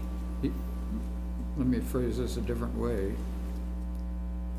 If I have a business called Business X, and they come and they license me, do they not know that I have a Business X and a Business Y under the same marquee? I guess what you're referring to is if Business X is the cosmetology practice and Business Y is the massage therapy. In most cases, they're still just referred to as Business X, but when the state comes and licenses them and inspects them, they're only inspecting and enforcing the laws as it relates to their definitions of cosmetology and nothing to do with massage therapy. In the event that you use a room that you cut hair in, but in that same room you do massage therapy, the state is going to inspect that room because the practice of cosmetology does occur in that specific facility. But if it's separated and it's just massage therapy, the state is not going to inspect that. Is there anything specific to spas? That would be under the Board of Cosmetology based off those practices. So hair, nails, if Genesis, salon. for example, has a spa in the back of the gymnasium for massages and things like that, what do we do then? I would have to know the practice that would be going on at Genesis. They offer full massage therapy at Genesis, so and they employ a massage therapist, so that they would be needed to be licensed. And I've spoken with the folks at Genesis. There's no specific, I mean, if you've got a licensing structure for cosmetologists, there's no licensing structure for spas or gymnasiums? They fall under the Board of Cosmetology. Yeah. They do. So Genesis has a license with the Kansas Board of Cosmetology, and I believe it's under the specific cosmetology license. Because under cosmetology, I think you can get like they oversee like spas, cosmetology, nails, tattoos, and a couple other things. So. I just find that slightly illogical, but maybe I take your word. So when I did my research to find out as many massage therapy establishments in the community as I could, I cross-referenced the Board of Cosmetology and all of the licensed establishments in Manhattan, and those were some that came up, and then I went to their website to see the services that they offered. So the only time that we would go to a marquee that says cosmetology is if they have an adjunct business, which is massage therapy. Is that right? It's if the massage therapy services, as defined in our ordinance, are being provided on that site. Right. I mean, it wouldn't have to be a separate business. And I think the spa term is throwing us off a little bit because the Board of Cosmetology doesn't have a separate spa. It's the way that practitioner or salon owners describe the types of services they offer, because the Board of Cosmetology licenses a wide variety of services. And so some might focus on some types of those services and some might have more. And so they might call themselves a spa because they offer a broader range of services under the Board of Cosmetology. But I think the key here is that the way that we have designed the ordinance is that we're regulating an activity on those premises that is not being regulated by the state of Kansas, and that we have it set up in a way that has regulations relating to how they interact with patrons and sanitation that wouldn't be inspected or provided by the state of Kansas for that activity alone. The state might be investigating it for their other services, but not for that particular one. And so we didn't view it as a duplicate because ours is a very focused area of activity.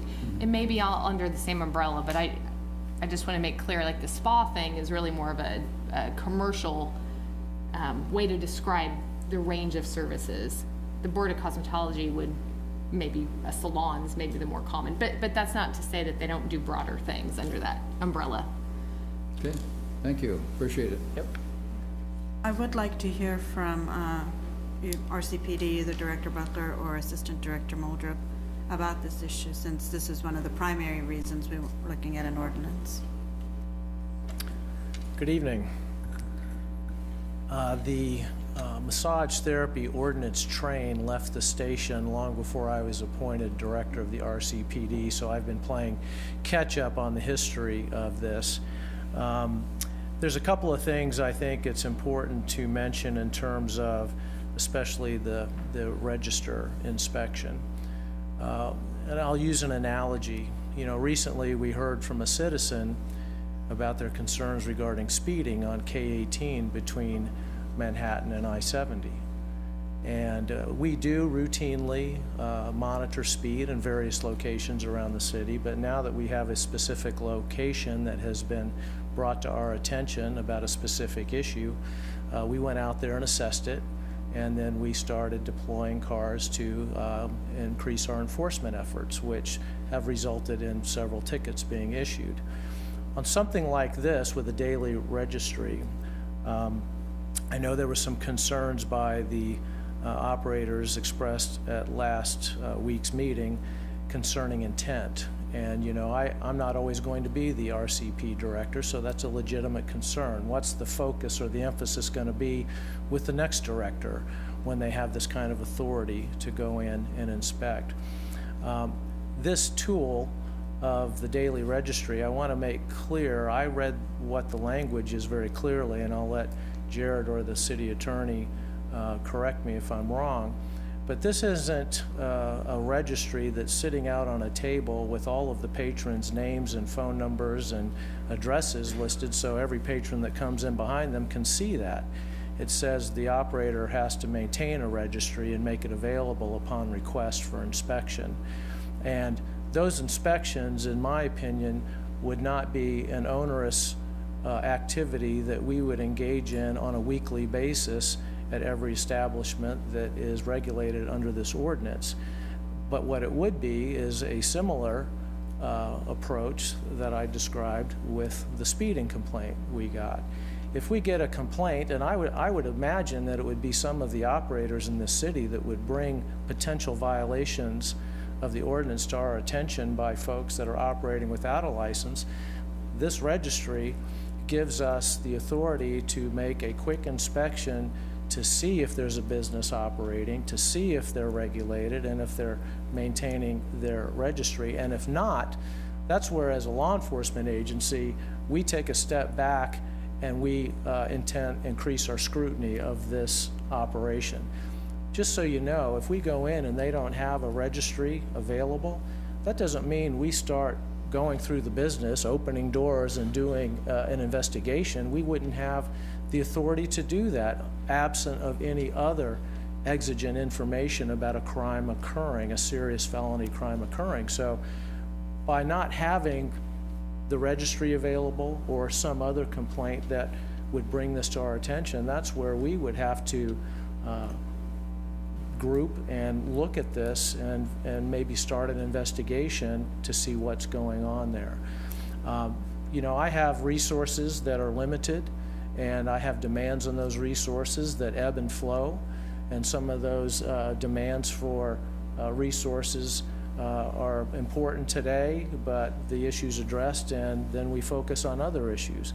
And that's generally how I look at this. I look at this as we have a reason, other than maybe an annual inspection, to go and ask to view a registry or to investigate some other violation of the ordinance. So it's not my intent that the police department is going to be an overbearing presence in how this ordinance is rolled out. The application process, we won't have a role in that. So the one thing, and I hesitate to speak for the county attorney, but I think you all probably have heard him say this, in the other jurisdictions that have massage therapy ordinances, they say one of the key provisions that if you want it to be effective to prevent human trafficking or identify human trafficking is you have to have that daily register to allow the police the opportunity to walk into the business and get a quick look to see and make sure that it is operating under the regulations that the city has enacted. And I'll answer any questions you might have. You're welcome. Any further discussion? Oh, I was just going to say that one of the things we did also talk about last week was with regard when we, Jared and the city administration removed the provision for the code office to see the registry. We wanted there still to be, so the code office would still require the operator or the therapist to verify that, like a statement of some kind, to verify that they have a registry as part of the application process. I think that conversation dealt with, you know, that annual inspection where Right. if you're inspecting the area, you can ask them if they're, you know, but they don't have the ability to Right. inspect that. But no. the code officer you can't doesn't ask them if they're. ask to see it. They make a commitment that they keep a registry, and then if and when the police want or need to see it, they can. So that's the give and take that we've developed.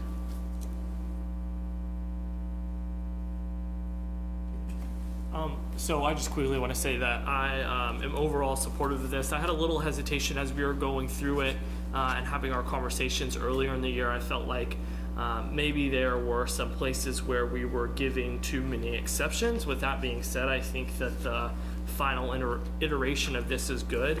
The only thing I'd say is I'm still really getting caught up on this moral turpitude language, specifically I mean, like, there's a provision for sodomy in here, which was invalidated by the Supreme Court, and the only reason it's still on the state books is out of principle.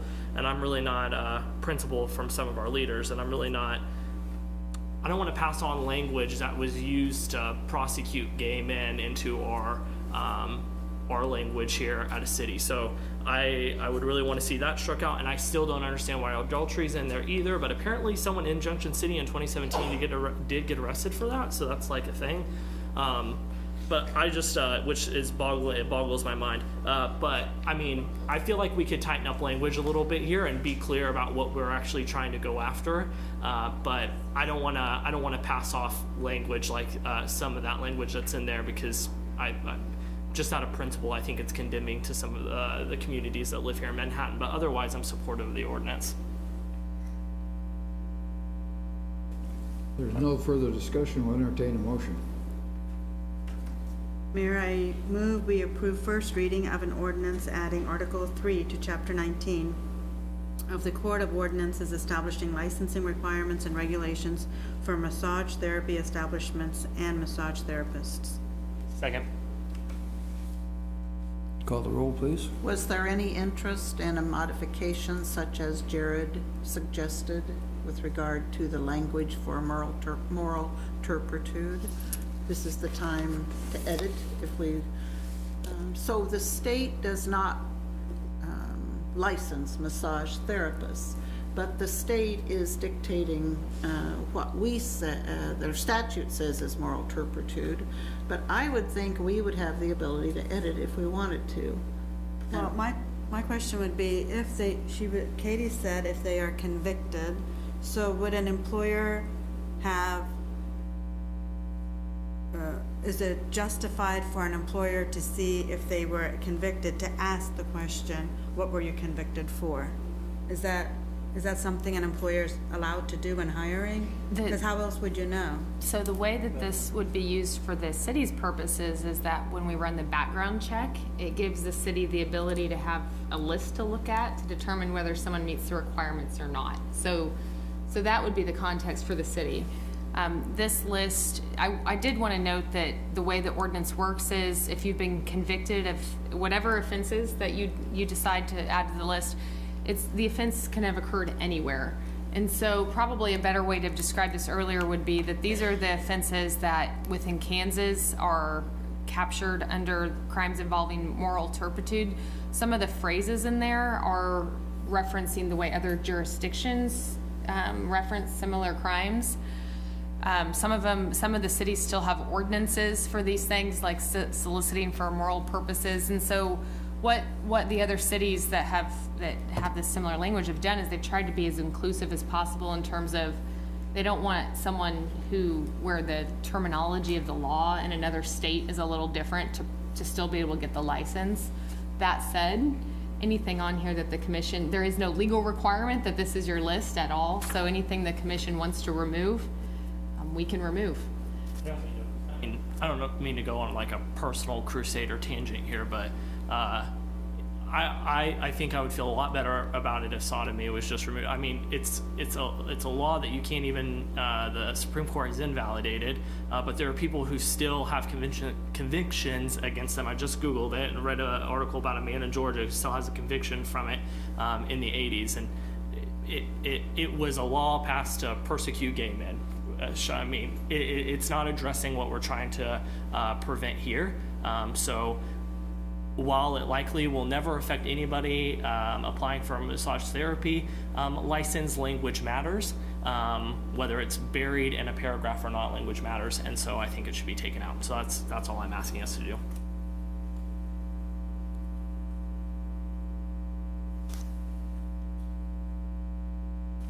Well, this is a first reading.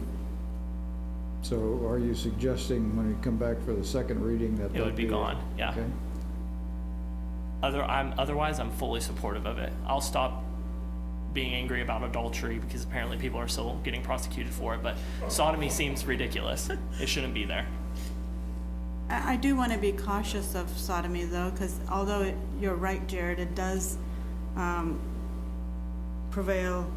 I mean, there is that sector for certain populations, but it's also addresses a lot of other areas, even with children or with other demographics. That fall under one of these other crimes. Sodomy is no longer a valid thing that you can persecute somebody for. The Supreme Court invalidated all sodomy laws across the country. It just shouldn't be there. If we can, let's just take that under advisement for the second reading. For Katie to interpret between now and then. Yeah, we'll Okay. proceed. So if you'll call the roll, please. Commissioner Reddy, Yes. Commissioner Butler, Yes. Commissioner McKee, Yes. Commissioner Morse, Yes. Mayor Dodson. Yes, but I would like some further consideration on the issue that Neil Horton brought up. I just think there's some things that, at least for me, need to be sorted, but I'll vote yes for the first reading. Motion carries 5-0.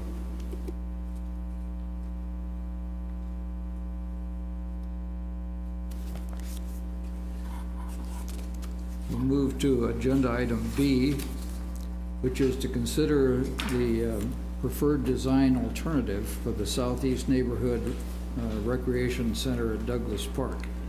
And Jason, you're not presenting, huh? So we'll start with Eddie, Yes. and got a supporting cast of, It will be a supporting cast tonight. yeah, all right. Thank you, Mayor, Bruce? Commissioners. Yeah. I'm Eddie Eastis, the Director of Parks and Recreation. Just to start this off, back in February 5th, Bruce McMillan's team was authorized to redesign the Douglas Recreation Center to re-engage the community, to assure that that redesign was meeting the needs of the community. Bruce has met, his team has met with the Parks and Recreation Advisory Board, has met with the Douglas Center Advisory Board on more than one occasion. City administration has also assisted collecting community input in regards to amenities that the community would like to see with that design. Excuse me. Deb Nuss, the chair of the Douglas Center Advisory Board, is here tonight and certainly can provide some comment or answer questions. Kevin Bryant with the Douglas Center Advisory Board also is here tonight, could provide some comments, answer questions. David Baker, several of you have met with him, can provide some comments and answer questions in regards to the facility. I'm also happy to see several community members here tonight that have been attending many of the public meetings. So I'm very pleased to see community members attending the meetings here. I'm sure that they would also be happy to provide some comments. Garrick Baker with the Bruce McMillan's team is going to walk you through the recommended design from the Douglas Center Advisory Board's recommendation. After that presentation, I'd like to entertain some discussion on what next steps might be. So with that, Bruce, Garrick, thank you. Thank you, Commissioners. We have had the opportunity to review several options with the advisory board, and the information being brought to you this evening is a consensus that was recently received from the board, and I'd like to ask Garrick to walk you through the design at this point, and then entertain any questions, allow those in the audience to make comments. We do have other members of our design team with us this evening, engineers, interior designers, etc., that could also answer questions as you might have at this point. Thank you. We're going to skip through a few slides here that you do have within your packet. It just briefly goes over the timeline that has brought us to this point today, starting way back in May 2017 and progressing to February 2019 and today. Regarding the recommended design, we have discussed with the advisory board, and we will be proposing this option here today.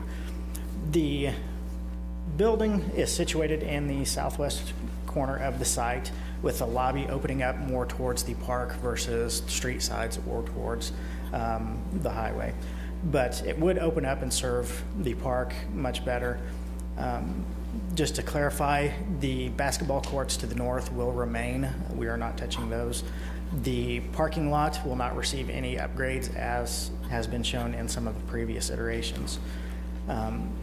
This design here, and I will zoom in so we can actually see this, You would be entering in from a vestibule and a covered entryway on the northeast corner and moving into a lobby. The office space here would have a view of the entire lobby, so that way you can see who is coming in, and also easily check out sports equipment, along with an office back here for private meetings and some storage adjacent to that as well. We do have an elevator figured into this configuration, along with a small counter with a small sink over there if somebody wanted to bring in some type of concession during the day. We also have the stairway included in there, and you'll really be able to see it in the rendering towards the end.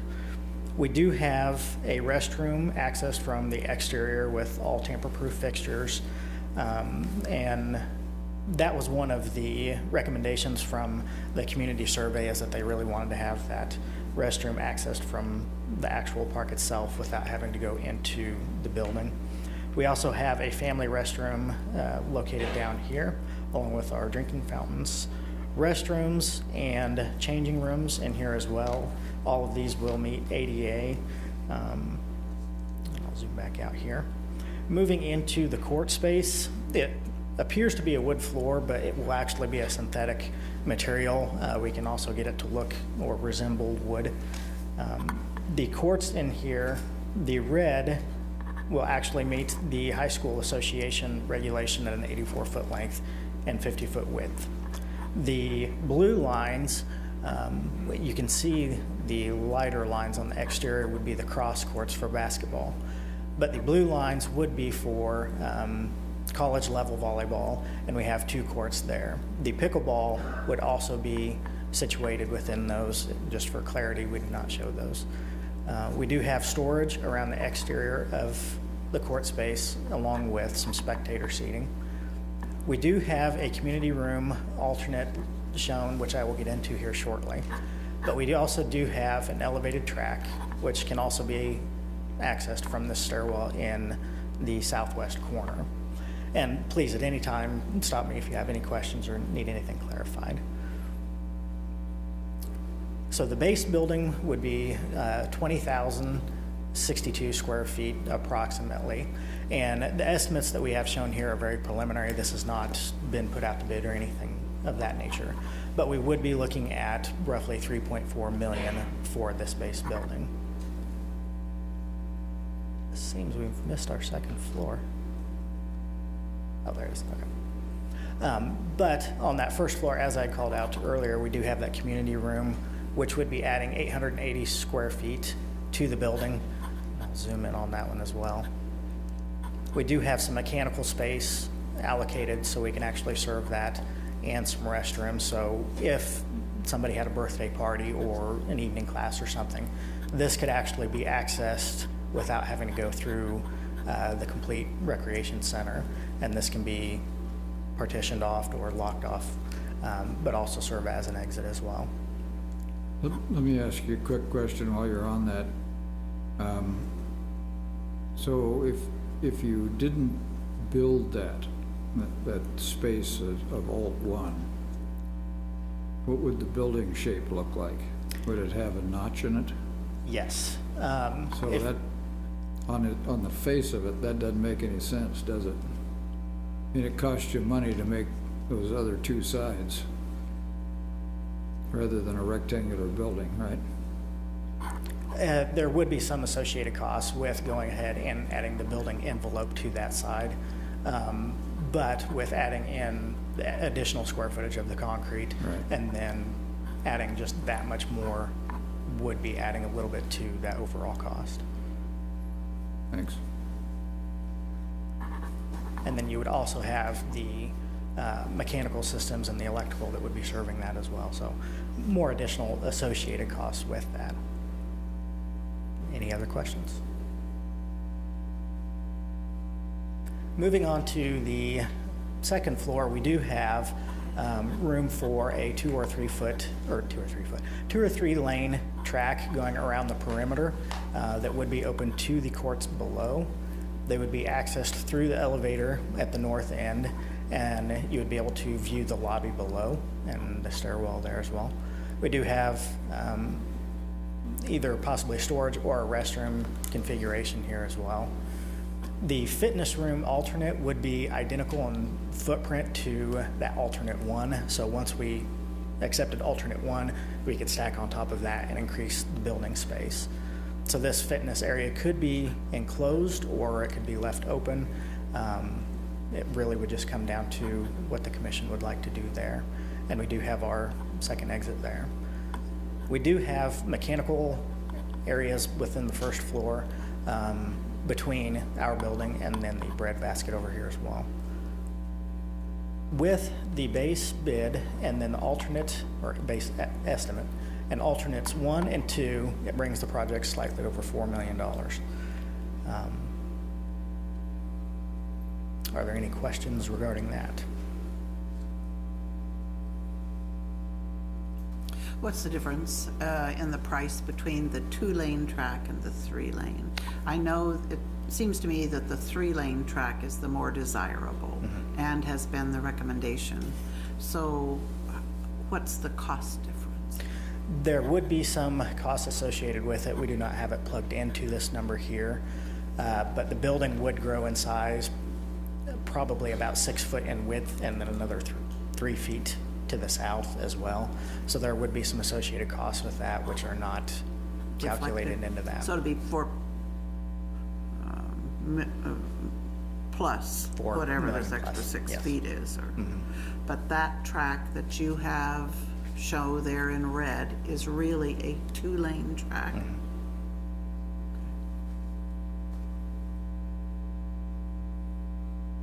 And the 3rd lane would be added to the perimeter of that so that we could keep all of the open space for the courts below. Right now we do. It would not mean moving the walls out. It would mean moving the track in. We would be moving the walls out. The building would have to grow because we could not add to the interior portion of this. Because at that point we would start encroaching on that court and building would be the airspace above it. And we do have swing away equipment for all of your goals and the volleyball nets and everything. So we have to really preserve that open space there to make those useful. Thank you. That's you just mentioned that $4 million, does that include all of the equipment associated with it as well? So Yes. like, okay.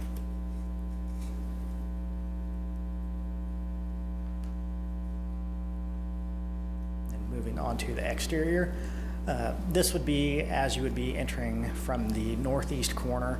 We do have a small vestibule shown there, but then we would have a covered entry as well, which will be further defined if the city commission approves. We do have that entryway there going into the community room if that alternate is accepted, and then the alternate for the fitness room is shown as well. We do have mechanical courtyards, and we're have an envelope of using some of the stone to get it to fit into the community a little bit better there. So in summation, we do have an 84-foot court and then 2 collegiate-sized volleyball courts, 2 pickleball courts, an elevated track, and then the alternates for the community room, fitness room, and that would bring the building all the way up to 21,830 square feet and a price tag of just over $4 million.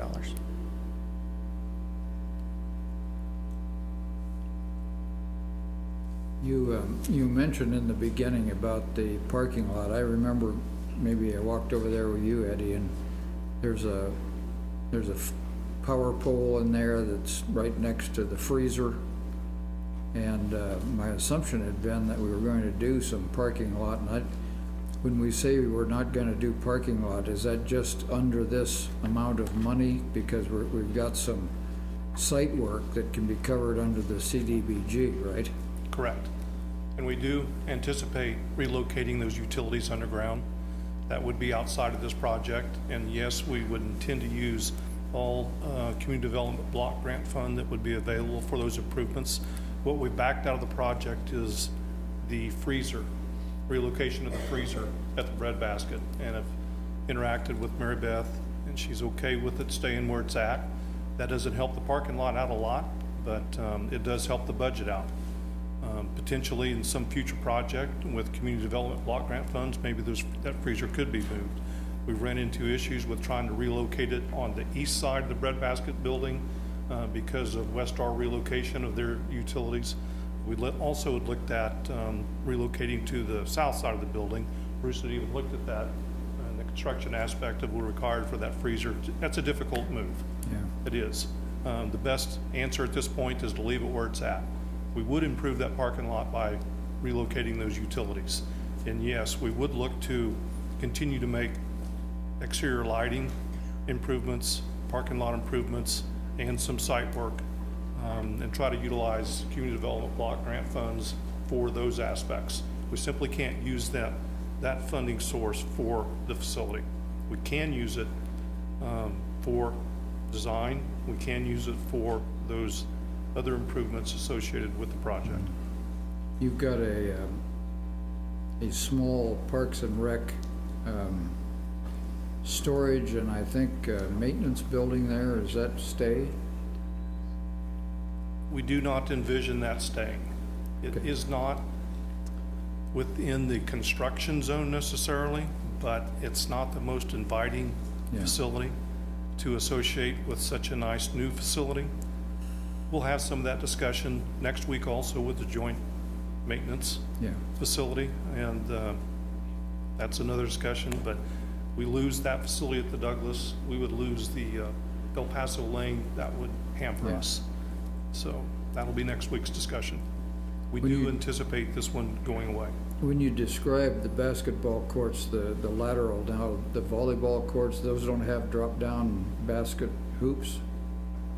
Each one will have, and we've got it to where, if I can move up here, each one of the courts will be configured and it will be set up on a tablet, so even your staff could go in there and press a button and then set it up for a volleyball on court 1 and basketball on court 2. Okay, good. So there's a lot of flexibility within the actual use within the space.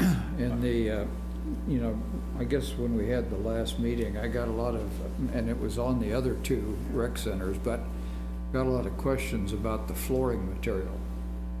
There's kind of 2 camps. One is the durability and maintenance cost camp, and the other one is the coaches camp, which says we want to play on regular wood floors because it ball bounces different or it sounds different.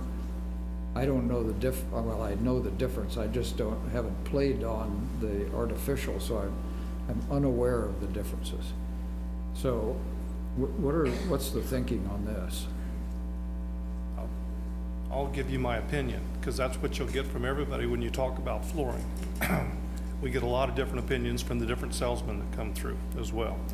A lot of the facilities that we've reviewed, Kansas City, different areas,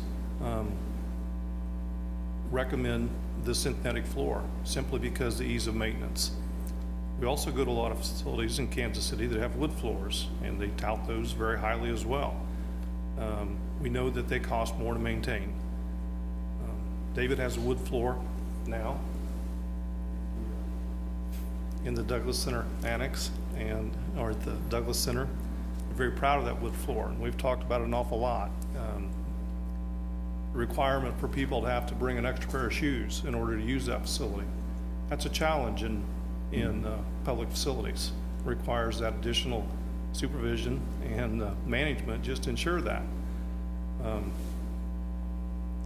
We've received an awful lot of recommendations for the synthetic flooring. The cushion factor is equal or better than a wood floor. You're always going to get an opinion from people on wood floors. There's a lot of old school perspective. I know that Rock Chalk in Lawrence touts their wood floor and their ability to bring in high-level tournaments. That doesn't mean that brings in the majority of tournaments. That just simply means one style of tournament. I think we're after a majority of tournament more so than we are at a certain level of tournament, if we want to go down that road in regards to wood floor versus synthetic floor. I do know, in talking with facilities, the ease of maintenance and replacement is with the synthetic floor. That's why we've really targeted that floor with the other facilities. Good. Yeah, I mean, that's kind of the balance is, do we think we need to have pure wood floor to attract tournaments and so on? So I'm glad you explained that. The other thing I wanted to ask about is built-in security, perhaps. You mentioned a few things about coming from the outside into the building, and are we going to incorporate cameras or anything like that to take care of exterior security, or? David could certainly speak of that. He has a camera system in his facility now and allows him to have a minimal supervision. So he could see all that facility as well as the parking lot from the one location. Very important. Good. Very important that we incorporate that in. The aspect of the outside restroom to be able to support the park, I'm very supportive of. There was a lot of discussion of that with the advisory board. One perspective of that, we added an outside restroom to the Northview pump house, Northview pool, to support that playground. Before, we did not have any restroom at all. I remember Wyatt Thompson that you can speak of. Young moms and kids, as they attend those playgrounds, they would stay away from them because they didn't have a restroom. We added a porta potty, that helped a little bit. Now that we have a regular restroom, it's a much more popular playground. We're approaching this outside restroom in that park, in that playground area, in that basketball court the same. There's a benefit to that park and those users to have that restroom there. Yeah, good. Thanks a lot. I'll comment, if I might, on the walking track. The preference certainly is more than 2-lane. Park and Rec Advisory Board made the same comment. We would like to be able to work towards 3. We've talked with that a little bit. We need to get further along to be able to feel comfortable, if I'm accurate, Bruce, in regards to 3 versus 2. We've spoken, as Garrick mentioned, we've spoken with our consultant in Wichita, Schaefer Johnson Cox Fry, and the 3rd lane would expand the building out as was requested when we talked about this a few moments ago. The footprint as it stands now at the 20,000 square feet, that includes the elevated track as well. One thing I want to bring back into the discussion briefly here is that there are site drainage issues on this site that we've discussed in the previous iterations. The site drainage is incorporated into the cost estimates that we have now. Judd Gladden with Schwab Eaton is here if you have any further questions regarding site drainage and the impact that we need to take care of within this project, even though it doesn't include the breadbasket freezer, it doesn't include the parking because of the alternate funding. The site drainage portion has remained with us in what you're being presented to this evening. So the CDBG will not pick up this part of the site preparation, which is the drainage prep. That's our understanding from, Eric may want to address that. The problem with using CDBG beyond design is it will kick in Davis-Bacon for the entire project, even for non-federal dollars that go into the project. So we're using CDBG from the 2017 and the 2018 annual years for design work. And as Eddie said, in future years, we could use CDBG for some of that future site work. We can't do that site work now and then pay for it with later dollars. It actually has to be a separate project. Good, thank you. Part of the ability to bring this project into a fairly reasonable budget has been to reduce the footprint size of the building, and in so doing, we bring it back down to just the 2-lane track as it stands right now. When you go, for example, when we go for bid, is it your intent, I know you've got a base bid plus 2 alts, but is your intent to find out what a 3rd lane would cost, or is that not? That is not in the program at the moment, Commissioner. Good, I would like some kind of an estimate. We are, our first effort with regard to Community Development Block grant for this project resulted in us having to completely regroup. And I'm interested in knowing what the amount that we would be applying for, exactly what it covered, and how much we would be seeking.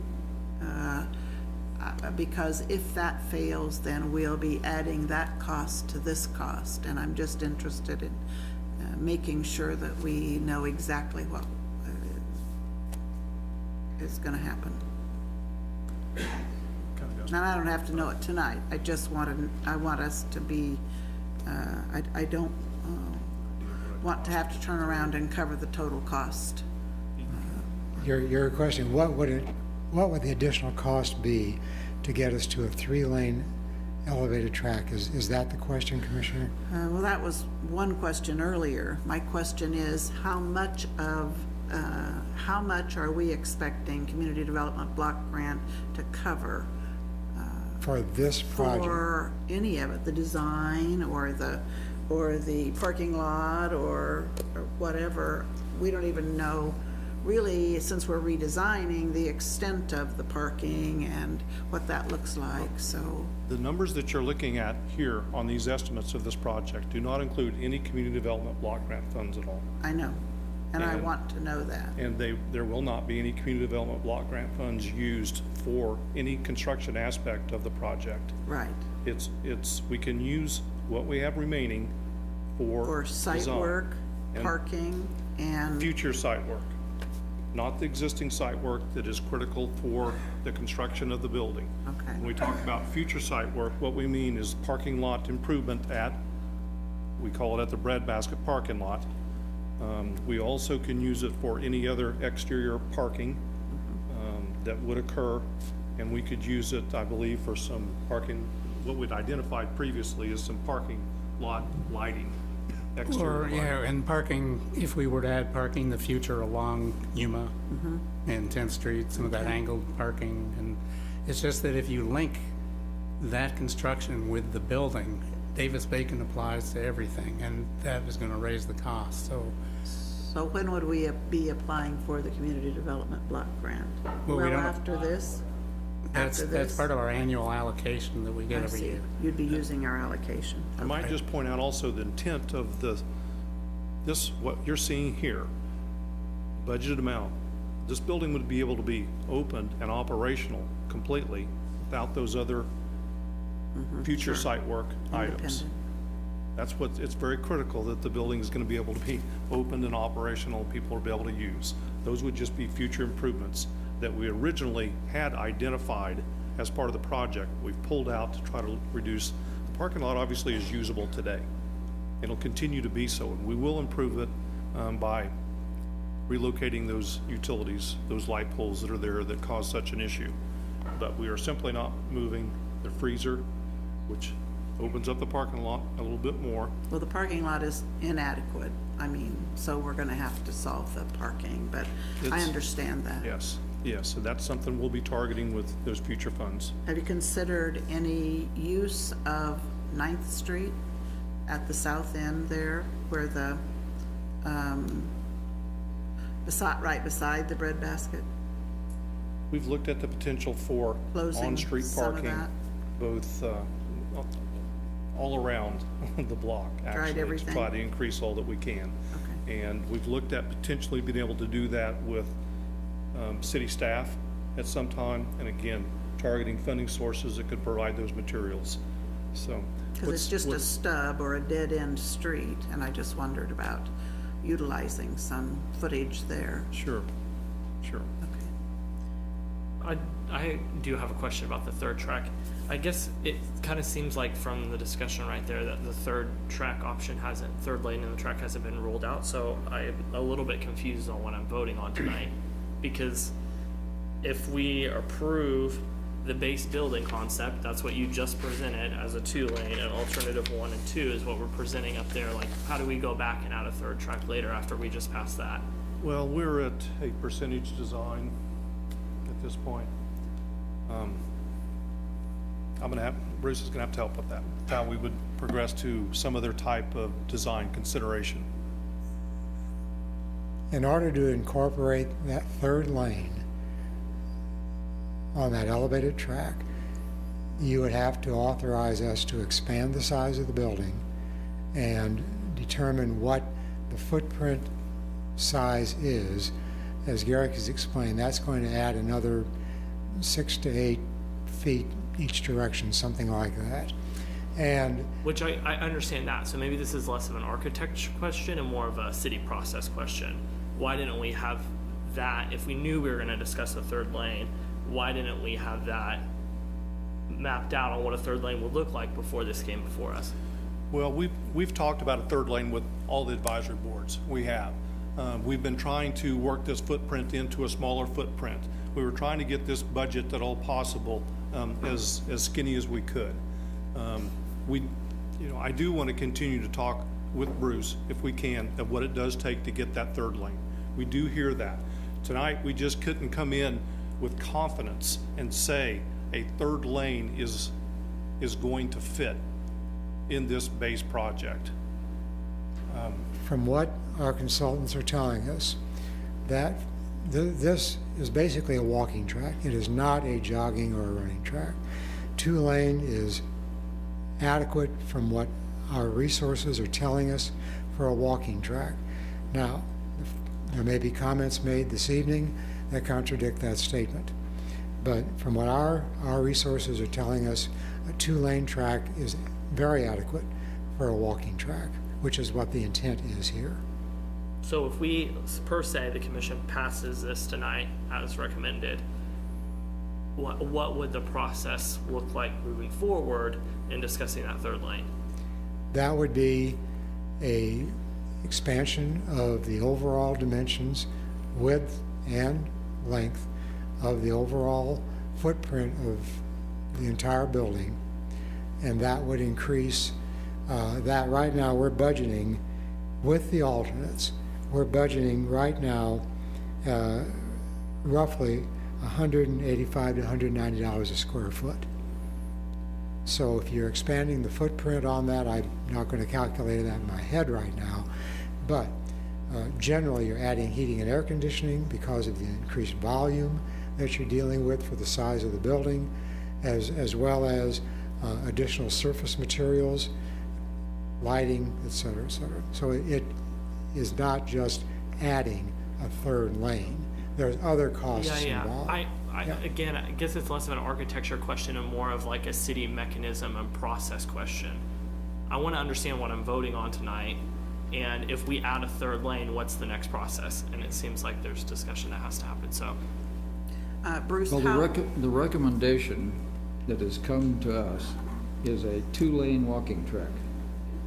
But if we're gonna talk about if a you third don't- lane, what's the point of us voting on this right now? Well, that's the point. If you don't want it, then say so.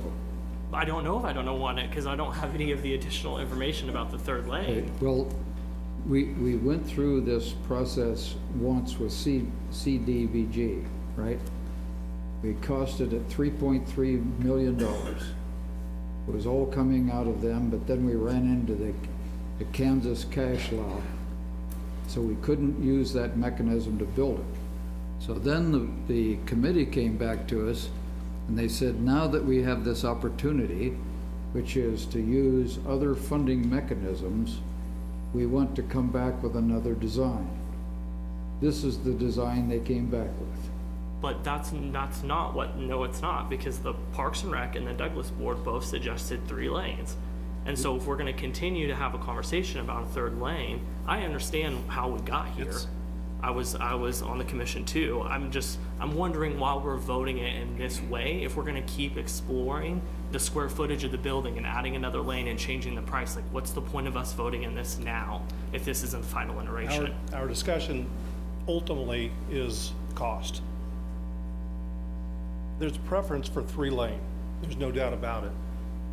We're trying to pull the cost of the building down. If the desire is the third lane, it certainly can be built in. It's just the cost associated with it. That's the whole discussion. And that's fine, and I want to have that discussion. I'm just saying, sure. It seems odd how we split that out in that regard. I would have rather just like we're talking about alternative 1 and alternative 2 right now. We could have done the same exact thing with the third lane and voted on a building tonight and passed it and got this moving forward. But instead, we're gonna pass a building, and then we're gonna have further discussions about further adaptions of that building possibly. And it just doesn't make a whole lot of sense to me why we follow that process. I mean, we're going to need to discuss with Bruce a scope and fee for final design. If we want to include in there their exploration of what it would take to do that third lane, so we understand that more, we could include that. Okay, thank you. I'd like to know how wide the 2-lane track is and how wide the 3-lane track is. 6 feet and 9 feet. 6 and 9, so 3 foot per lane. Okay, thanks. This is the original building. This is with the elevated 3-lane track. And this is where this is the original building. This is no community. Right, it's large. Some of what Bruce and I are looking at, some of the original design that you had seen previously that had the at-grade track. It was a larger auditorium space, and it was in the neighborhood of $4.5 million. So expanding that building out, I'm not saying it's $500,000 to expand that building out, but it obviously is going to cost that 180 to 200 plus per square foot to take that building out. So rough numbers, but There was an alternate that we figured early on in this redesign process that included raising that 3-lane track in the original design that we had and bringing that up without the community room. That took us to over 23,000 square feet in that iteration. We're at 21, just short of 22 now. And that was going to be in excess of $4.5 million with the 3-lane elevated track as a comparison.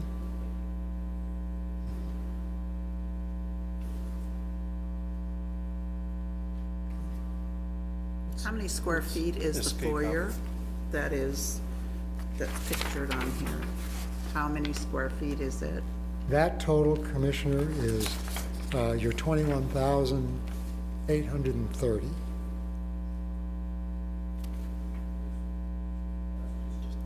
Just the foyer. How Oh, big for the is that? foyer, I'm sorry. Yeah. Let's get back to that.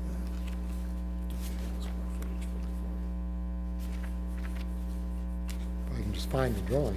There we go. Okay, do you have it? I don't think so. The space itself is about 16 feet by 20. 16 by 20? That overall space, because we're roughly, it's gonna be longer than that. You're saying, the foyer or the lobby? I don't know. Are they the same? Are they connected? Are they in this open space? are you meaning on the computer this space here? I just was looking at that picture with this see-through The glass that was shown on that front elevation encompasses everything from the building corner to approximately where the elevator is shown there. 16 by 20? No, it's going to be, I think it might be a little longer than that, actually.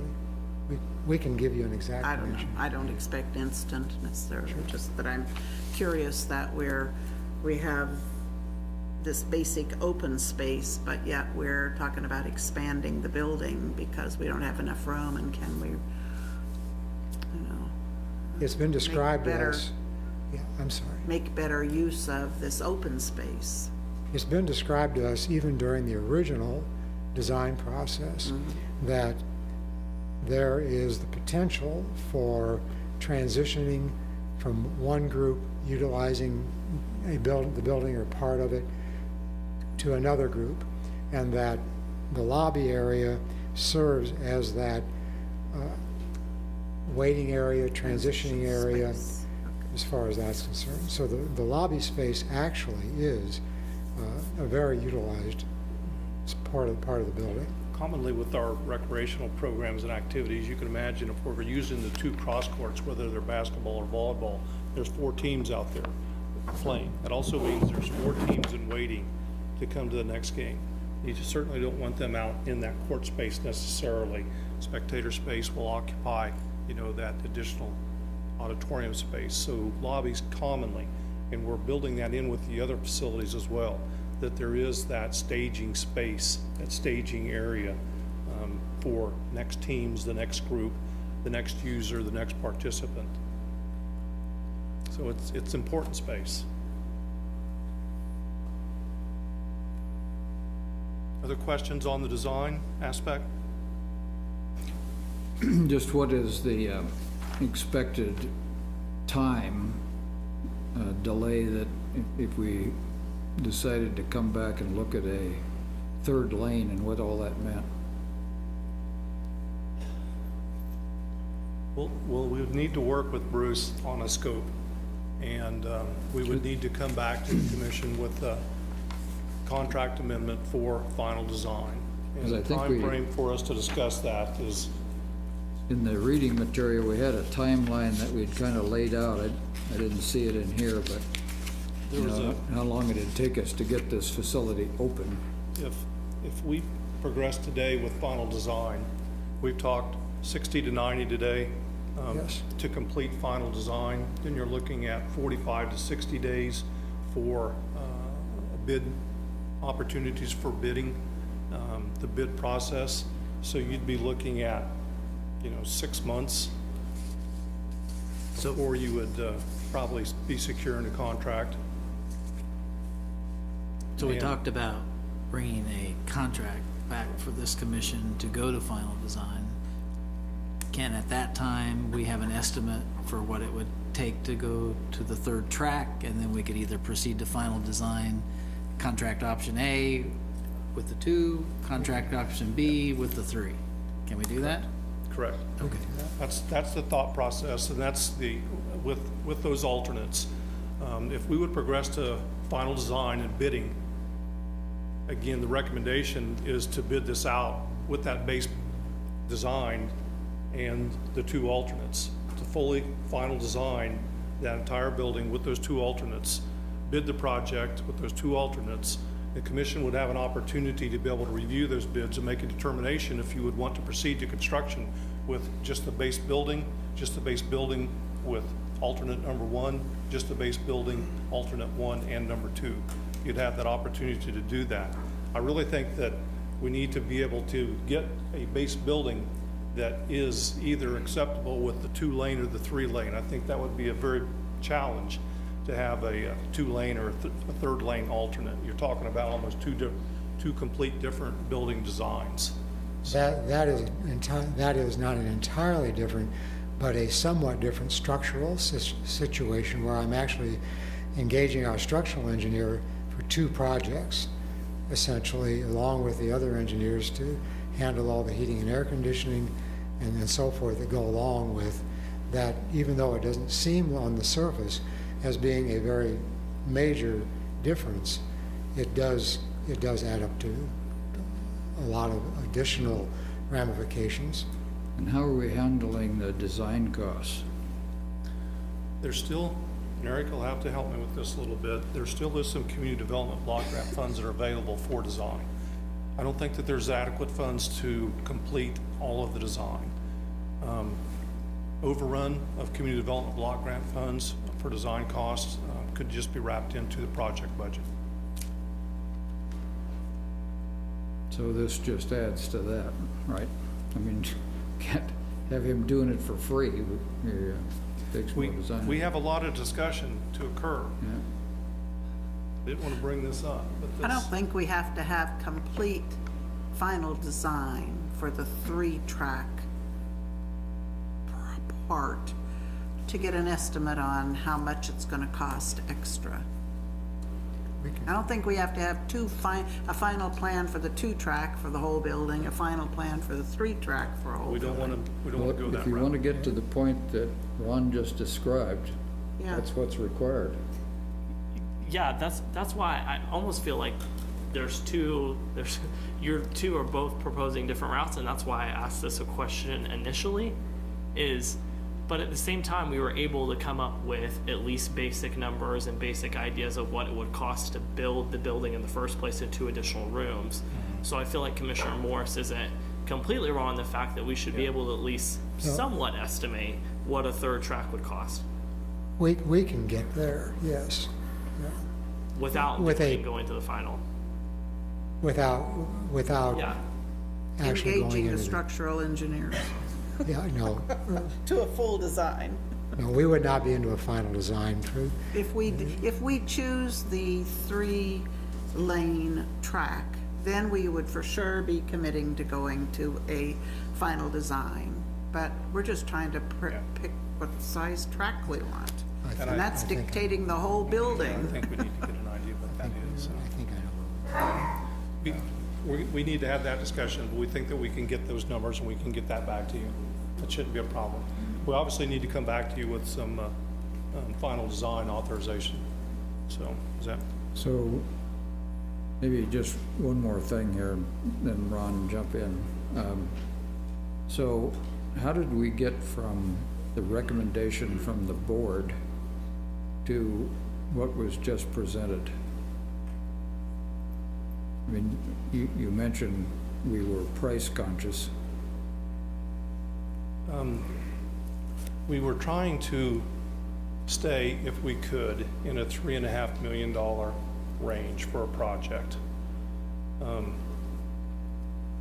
We weren't trying to price out a 3-lane track. That has always been a preference, and we haven't got to, a level of comfort with where we were at in the process to stand up here and say that we could do this 3-lane track for that amount. We've tried to make sure that the design and the meetings with the advisory boards was at least aware of a $3.5–4 million range. And we were trying to hold that so that we didn't bring back to you a $5 million project. So every project has to have an awareness and some price consciousness. It's what we've tried to do, but also respect what the community would like to see. That's why we've approached it also with alternates. And if bids come back, can we accomplish whatever thing the community would like to see? I think that's a responsible way to approach that. We didn't prioritize spaces or track or any of those sort of things. I think, and the advisory board can certainly speak to this, I think they've always felt the above grade, the elevated walking track should be included in any base building. They never had been in favor of a at-grade walking track. Their preference is 3-lane. We're trying to get all that accomplished within a reasonable amount of money. It sounds like we're arguing for tabling this item, but Ron, you had some comments. Yeah, I think, and I think I heard them say they could do this, it would be that the plan all along, if you gave approval tonight to move forward, was to bring back a contract amendment for finishing the design on what was proposed. What I think they can do is bring back 2 versions of that. One that would be for what you've seen tonight. One would be for something that would incorporate a 3rd track, and then they would also have an estimate for what the impact of that 3rd track would be. So you could decide that night which contract amendment you wanted to move forward with.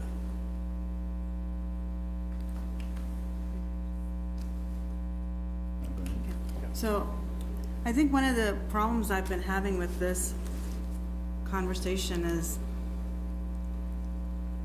most of the projects we have in front of us these days are in the millions. If you look at the North Campus corridor, for example, I think we started off with something like, 20 million or something, then it went to 40 million, now we're almost up to 50 million something. And we just moved along patiently with that because K-State, that's what they were giving us, and that's what we were hearing from everybody. The parking lot at airport, we wanted something, but there was such force to move it to this millions of dollars, $4 or $5 million project over there. Aggieville, the garage is $11 million just for a garage from the TIF district, and the other, another 20 to 13 million for infrastructure and everything else. But when it comes to the Douglas Center, we seem to be extremely picky about that financing source. $3 million is a lot of money. I agree with that. But at the same time, this is the same area or neighborhood that has equity issues. And if we're going to be that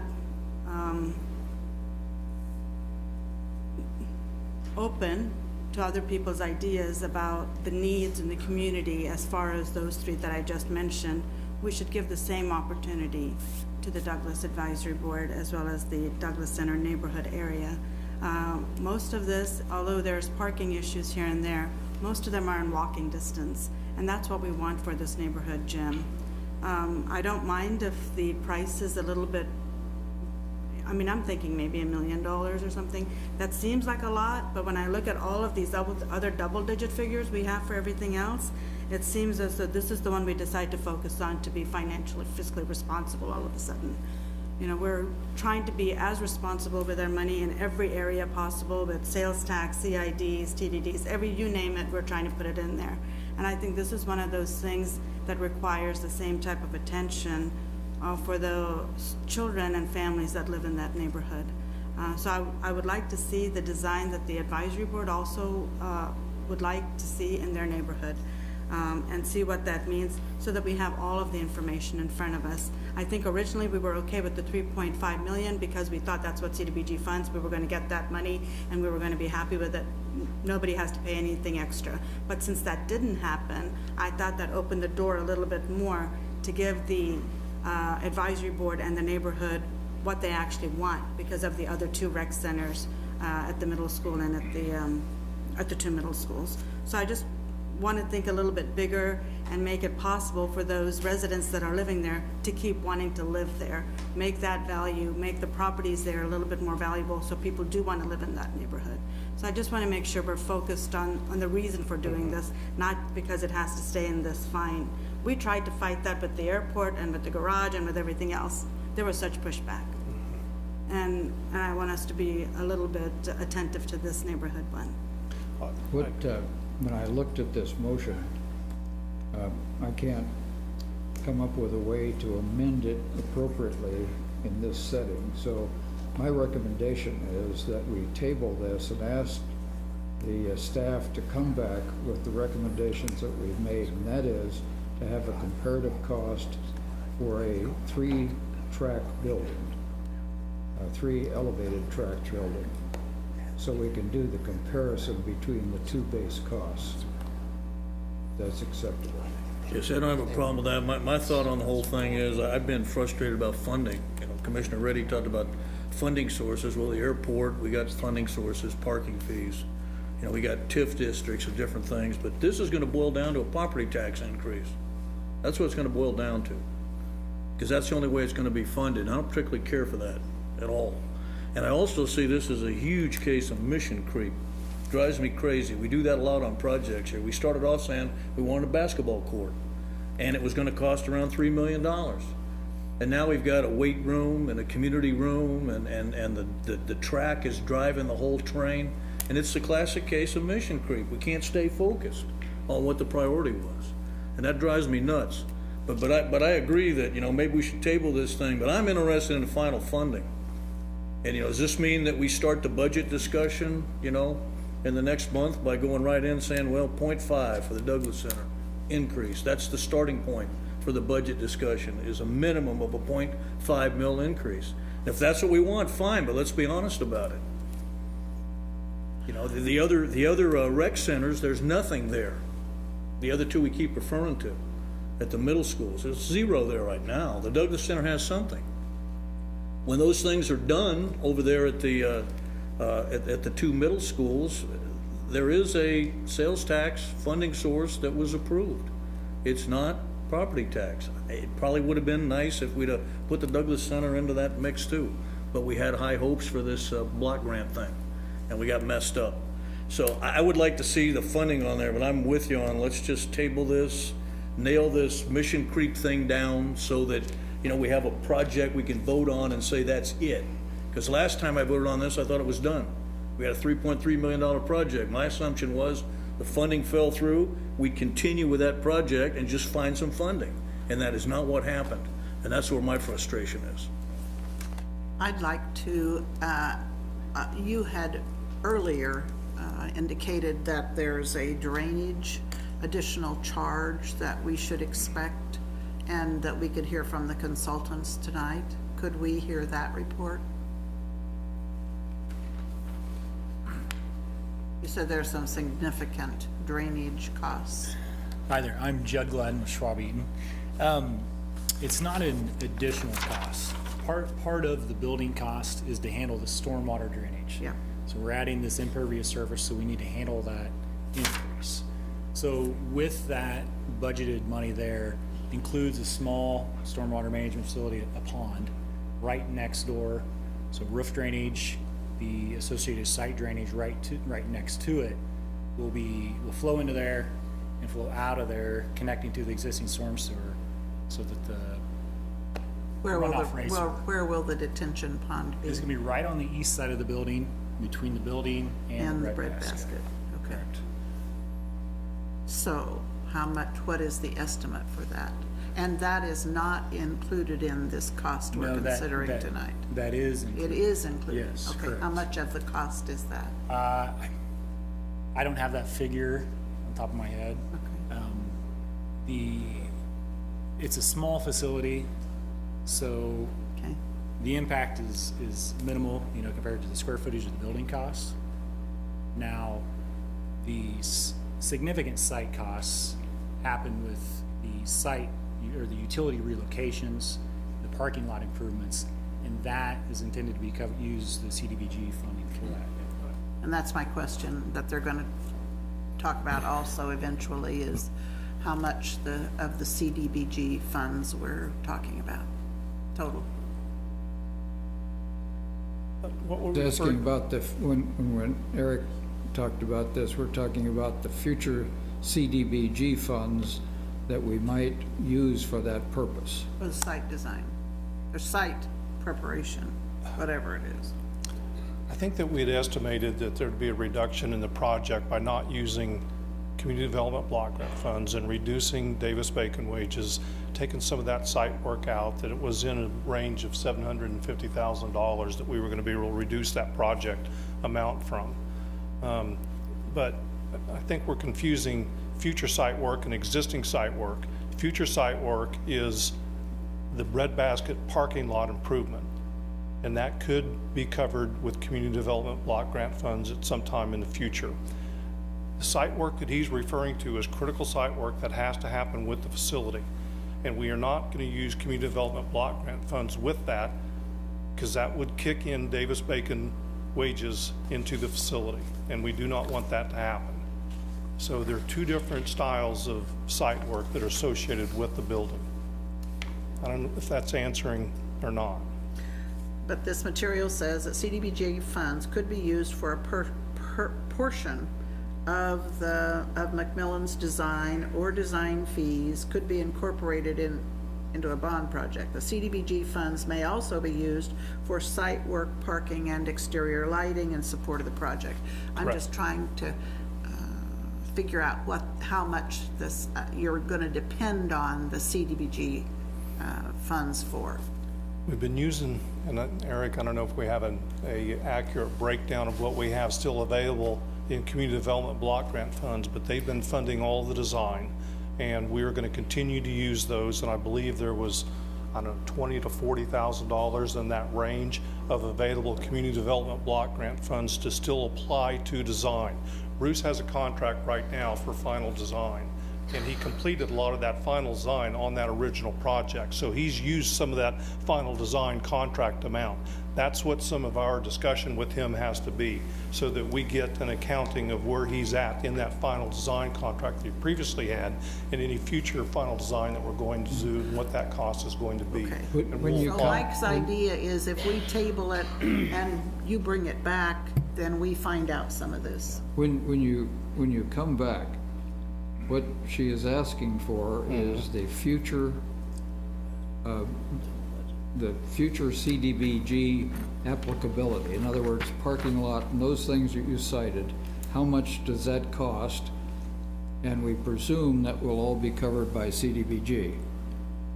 But it's not part of this cost. Yeah, just recognize that currently Trump's budget has $0 in CDBG, and Congress hasn't done anything, so we haven't gotten our 2019 allocation announcement yet, so. So what I'd like to do at this point is entertain public comment, and then we'll come back with a, hopefully a motion to table. So any public comment at this time on this issue, please come forward and let us hear from you. And if you sign in, there's a sign-in sheet for you. You can do that after you talk if you want to. Okay. We have a 5-minute limit. I don't know if you're aware of that, but you're probably short, aren't you? You deliver this quickly? Well, I was asking a question about what if we make, like, we expand the parking lot instead of moving the freezer from the breadbasket, like we expand the parking lot, or we add another parking lot to the Douglas Center. Yeah, I think that's what we asked them to do. When they come back, we'll look at the parking lot, which is going to be in a future edition, because it's not covered under this base cost. What I was also thinking before that is if we add a parking lot underneath the Douglas Center. Oh, you mean a underground one? Yeah, well, I think, to be quite honest, that cost would be exorbitant. Yeah, that's why I changed my question from it. Okay.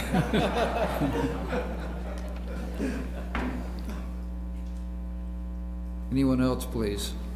Can we have you come forward while he's signing his name? And Dave, did you want to comment, or Deb? I'd like to know what your name is, sir, young man. Ben. Ben? Thank you for coming up and Absolutely. asking your question. Yeah, and sitting here all night to do that.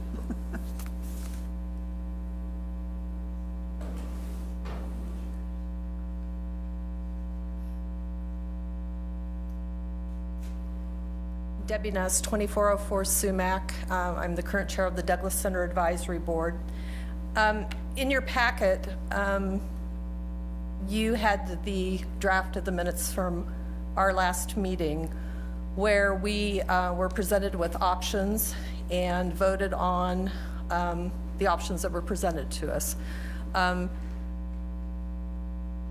When we selected the option that we did so being sensitive to the fact that you would be concerned about budgetary issues.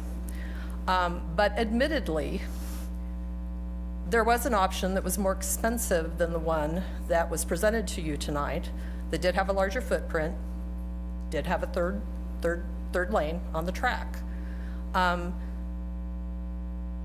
Again, being sensitive to your concerns about budget, the board and the public that night selected the option that they did. I will tell you, though, there was support, though, for spending a little bit more money to maybe expand that footprint and get that third track. So personally, I can say I appreciate the fact that you are going to look at that going forward and that you weigh those issues, because I do think that whatever we get now is what we're going to get. And we won't add those rooms, we won't add those space. We'll always talk about doing it, but as we know, we don't. So the board, and I think the community, based on what I heard at those meetings, would like us to do as much as we can now if it's financially feasible. So thank you for your discussion and letting me say that. Well, thank you. Appreciate it. Anyone else, please? I'm going to bring back the discussion for a moment that Debbie has just described. We showed 3 different opportunities at the meeting that she's just mentioned. The first one was to take the original building, which was 17,561 square feet, and we rebudgeted that based upon retaining the 3-lane track on grade with the inflation factor of what we had budgeted last year, because we wouldn't be to bid until about the same time this year. That came in at $221 a square foot with a 10% contingency at $3.9 million. So the building we had last year is already increased. That's a 108-foot court, 2 cross courts, 2 volleyball courts, 4 pickleball courts, and that was a 3-lane on-grade track. We took the 3-lane track, elevated it, same footprint, same building. We brought the track up. That took us to 23,377 square feet and brought it down to 193 a square foot, and that brought us in at $4,521,000 and change. With the community fitness room in the notch out, if you remember that plan, we call it the Dave Baker Room on the northwest corner. That added another 1,868 square feet, brought us to 25,245 square feet at $193 a square foot. So the base building, by adding the elevated track and the community/fitness room at 25,245 square feet, budgets $4,900,000, $5 million, which is right where Commissioner Reddy is talking right now. And that would be the full facility, elevated track, all the courts that we originally designed, and the community fitness room. And if that would be the Commission's preference, that would be a design that we would move forward with. But that's at the Commission's discretion, obviously. But that was the initial presentation that Debbie has just described, that the advisory board opted to not move forward with, and has brought this one back to you at this time, if that's of any further clarification. Okay, good. Thanks, Bruce. Anyone else, please?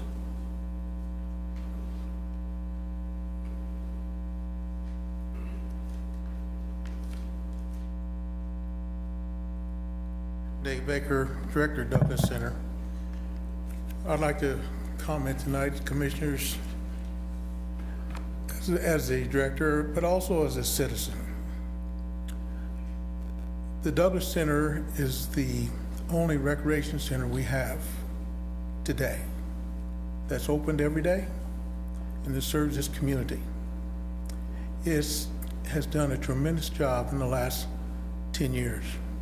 It's doing things there now that's never been done there before. We do not have a facility that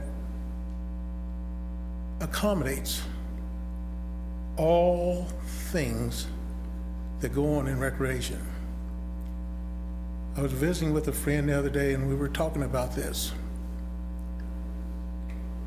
Ahern Fieldhouse was built in the late 40s. Allen Fieldhouse in Lawrence was built around the same time. Both of those buildings are huge. Douglas Center was built in 1941. I don't believe, looking at Douglas Center today, people were thinking about 2020. That building is very inadequate for today. I would hope, I know there's money involved, but this is a one-time thing. And I would hope that this community builds something that's going to be here for people 30, 40 years from now that's adequate. We do not play basketball in Ahern today, but that facility was big and it's still viable. It's used a lot for a lot of things. We know that Allen Fieldhouse, it holds 18, 20,000 people today. They've refurbished it, but it's still viable today. We can't do that with Douglas Center. I would hope that we would not build something today where we're looking at building a building that would be very similar to what we have at Douglas Center. Money is involved. Commissioner Urshi Reddy, she's been right on. Are we giving all parts of the community the same treatment?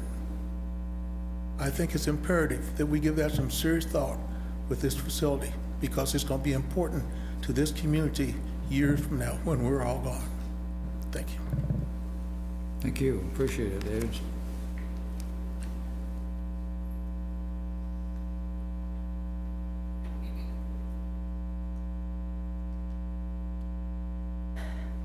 I'm Mary Ann Fleming, 215 South 8th.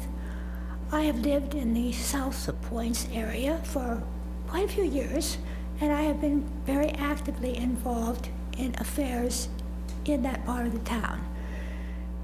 I hadn't prepared anything, so I might as well just be blunt. Some years ago, there was a pool at Douglas Center. It was disintegrating, so it was taken out. There was the promise, of course, oh, well, we'll put something down there. Well, the something never happened. Then there was the business of the park. Yeah, we finally got Truth Park.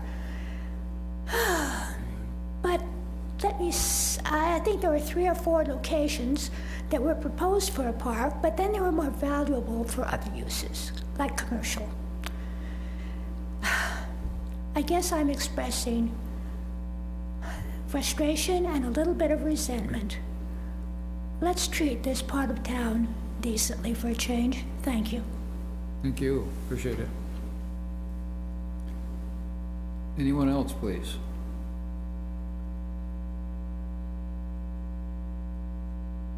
If not, we'll close public comment.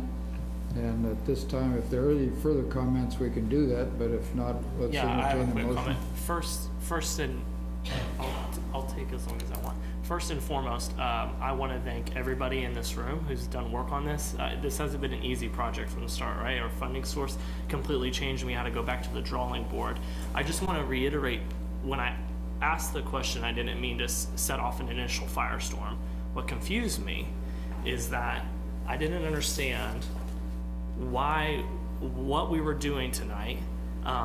It almost had you come up here and said, we didn't propose the third track because of money, then I would have understood. But what I was hearing was, we're going to pass this and then we're going to have conversations about a third track.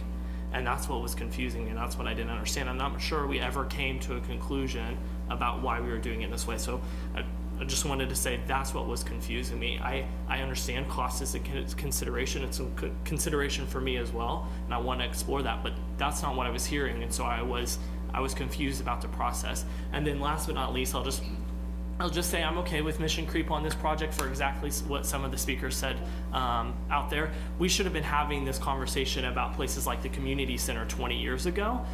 We have one shot at this, and if we don't do it the right way, we're not going to go back and readdress those issues most likely, but we have to make investment into the Douglas Center. Otherwise, we'll be looking to sell it off as well, because we won't be able to pay to maintain it and fix it up in an appropriate manner to where it can be used. So investment has to happen. The other thing that I just want to point out is those neighborhoods just got established, many of them as opportunity zones, right? So we're encouraging private investment into these areas to raise property value, and just kind of put some revitalization in those communities. So I think it's okay that we have a good long discussion about the investment that the city makes in those scenarios, right? That's our one community facility in that neighborhood. If we want to encourage private development, then us as a city should also chip in some money too, and do what we can. So I look forward to continuing to talk about this. Hopefully sooner rather than later, we'll actually have a building. There's been some bump in the roads, but I just appreciate everybody's work,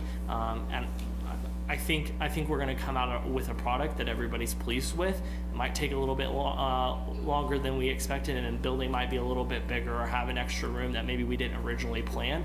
But I want to make sure that we pass something that the community, and particularly that neighborhood, wants and is going to utilize and love for years. So I feel positive about the direction that this is going. I, from the beginning, have been supportive of the Douglas Center Douglas Activity Center. This commission, in my view, committed to this facility, and we're just struggling pulling the money together.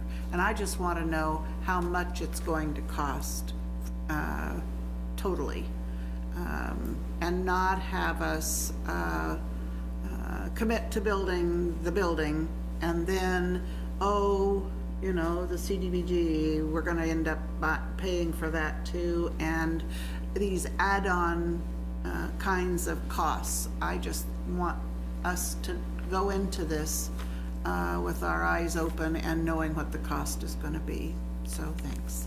I'm encouraged to, I want to see it. I want equity, as you just said, for this part of town. I am an advocate for it. So just have to, it's a process and we just have to get there. Just want to ask Ron and the staff, do you have enough information here for another session? Yes, I think so, and so, I'm thinking, maybe we need to give you 3 contract options to proceed with. So I'm trying to be efficient too, as we bring this item back, that you can vote on something to proceed with. So, sounds to me like we kind of need to present the same thing that was presented to the board so that you can have that for your options, and if we proceed to final design on each one of those would have that pricing for proceeding to final design on whichever option you pick. My main concern is just how we're gonna fund it, and I'd like to see some options on that. I see on there where we're talking about a possible sales tax. I think Bernie mentioned, trying to raise sales tax for operations, but now you're gonna shave off some of that for the Douglas Center. So I wanna see how that fits in the big picture, because I like the building designs, all of them, from the first one to the 5 million. But it all boils down to me to, what is the exact funding source and what's the impact on the bond and interest fund? Because we're gonna pay interest on this building if we bond it, and the other 2 we're not, because it's pay as you go. And so those are the numbers I'm interested in. But I do wanna see the building get built, I agree with that, but I wanna see the details of the cash flow. Do we have a motion to table? Please. Let me make a comment, then I'll table it, okay? Just a quick remarks. I think from the previous commissioners and this one as well, we took our time with the roundabouts. That roundabout at Scenic and Anderson took years and years and years. We went from lights to this, and it was more expensive, but it was the safest thing to do. We did the same thing with the Peace Memorial Auditorium. A group of citizens came and said, hey, we don't want you to build offices there, think of something different. And Bruce, how many iterations did you come up with? I mean, we worked and worked and worked on that till we got it right. And this is one of those projects, we want to get it right. So, and that's gonna take time, that's gonna take a little bit more money. And if we stayed on for decades, I think we would get a return on our investment. We're not gonna see it right away, but I'm pretty sure we will. That's what happened with the other 2 things that I remember that took us a while to get there, and that were a little bit more costly than what we anticipated. And with that, I move that we table Item B, the Douglas Recreation Center. I'll second. Call the roll, please. Commissioner Butler. Yes. Commissioner McKee. Yes. Commissioner Morse. Yes. Mayor Dodson. Yes. Commissioner Reddy. Yes. Motion carries 5-0. Now we have item H, and Commissioner Morris asked that we It's not over. we bring item H, which is the North Manhattan Avenue Phase 3A street improvements, back as the final item. And I see Rob Ott. Right, oh, good. Are we going through the whole presentation? It's whatever you want to do, Commissioner. I want to talk about economic development funds. Okay. That's my issue, I guess. So I don't know if Rob wants to talk about that, but. We're to There's the end of the presentation, There's the so there we go. Okay. I think, I'm sorry, Commissioner, this is what was in the commission memo in terms of splits. And I think you want to debate the 23%, which was proposed to come out of the Eco Devo Fund. Right, for almost $500,000. Correct. And I know that the North Campus, this is just one piece, $2 million piece of the North Campus corridor plan. And I did not envision using the rest of the economic development money that we have on streets, or I envisioned having economic development money so that we could use it for more traditional, attracting businesses, making a contribution to setting up some labs that we need here in this community, that kind of thing, rather than piecemealing it out for pavement and all the sewer pipes and all that. So that's what I wanted to bring up this evening and ask the commission to discuss. Good. Yeah, see, my point on that is we got 7 million in an economic development fund. Voters passed it, said we could use it on streets. I'd probably use it all on streets, because otherwise you're gonna have another mill levy. You know, if you take that off of there, add another mill to the beginning of the budget discussion. Half for the Douglas Center, 1 mill for this, another mill for the police department, and we start the discussion, +3. We have to use this for that. And then this was planned anyway. We still got 7 million for the traditional things. And I think we told the chamber we'd like to keep about 4 for that. So in my mind, we got 3 million more we can throw into this project. Wasn't it 1/3, 1/3, 1/3, 1/3 for debt, 1/3 for infrastructure, 1/3 for Eco-Devo? So wouldn't this fall under infrastructure or? So it was 1/3 for debt, 2/3 for jobs and infrastructure together. Jobs and We've just, from a budgetary standpoint, we've categorized it by thirds. So we've spent 13 million on infrastructure. At that. We could spend it all on That infrastructure ratio. legally. I know, I understand what you said. Rob, maybe if, I don't know if you have these figures, but as we look through the, kind of the North Campus corridor total, what's the intent there for participation by Eco-Devo? Got any? I might call him the lefty. You know, we've seen, I mean, one of the problems here is we've seen the kind of struggle to put all these piece parts together. And so to both Commissioner Butler and Commissioner Morse's point, if we kind of have some idea of what the total intent is, we'll get this squared. On February 19th, we showed you the full $43 million budget. Yeah. 23% is $11.5 million. When Ron and I talked about this using Eco-Devo, we had used economic development funds on North Manhattan from Kimball to Research Park Drive. As I pointed out, there are, I don't know, pull up that memo again. There are 1,800 jobs, 332,000 square feet of office and lab space adjacent to this area. We felt like economic development should play a role. That's why it's in there. You got 3 years to make that decision. This debt won't hit bond and interest for 3 years. We've got plenty of opportunity to talk about how you want to use funds. By that time, quite honestly, we'll probably have been out for a renewal question, and we'll know if we have revenue from 2022 to 2032. Changes the discussion dramatically, unless we're, if we're talking about levies, if we're talking about sales tax, if we're talking about economic development, renewal.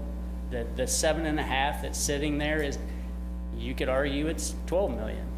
You're getting 5.6 back from NISTAC as well, KSUIC. So there's a lot of opportunity with that fund.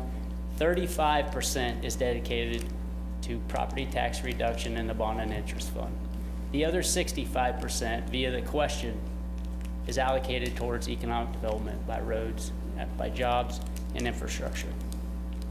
Yes, the chamber has asked you to fence off 4 million. That could be for a year.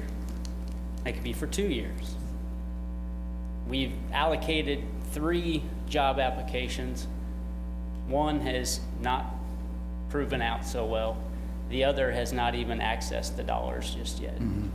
We have provided incentives to the foundation, 800,000. We anticipate getting 500 of that back. We really haven't spent a lot of money on the job site. And then on KSUIC, when does that begin to pay? It's a 15-year payback. They're in year 3. The first 3 years are 50 grand. Years 4 through 15 are 457,000 a year. Yeah, I was thinking, I mean, that's pretty close to, you know, when we get to this point. This is pretty close to paying that back, so. Yep. Just to put it in context. I guess the other thing to keep in mind is that obviously the whole North Campus corridor is it's a moving project. And it's something, as each phase goes into final design, we'll have better numbers, and each bid will have variable results. And all through the next 5 years, we'll continue to pursue other revenue sources that's going to help eliminate some of those funding requirements. And so, as Jason said, this is our preliminary recommendation because we're awarding a project, so we'd like the record to show that there's support for some type of funding, as if whether you're here or you're the next folks that follow in your footsteps are here making that decision. What was the commission's intent on this project? So the records will be there for that, but at the same time, we may have a lot different funding options 3.5 years from now when we're ready to issue final bonds for the project. And so that's kind of where that is. What is the speculation for the rest of this calendar year with regard to the North Campus corridor and the use of economic development money? There'll be another project at College and Kimball. I'd assume we would probably be recommending some of the same split, and then you'd have options of either applying ED funds on our share or of the percentage split that's going to the city at large, of being EcoDevo or bond and interest or some combination thereof.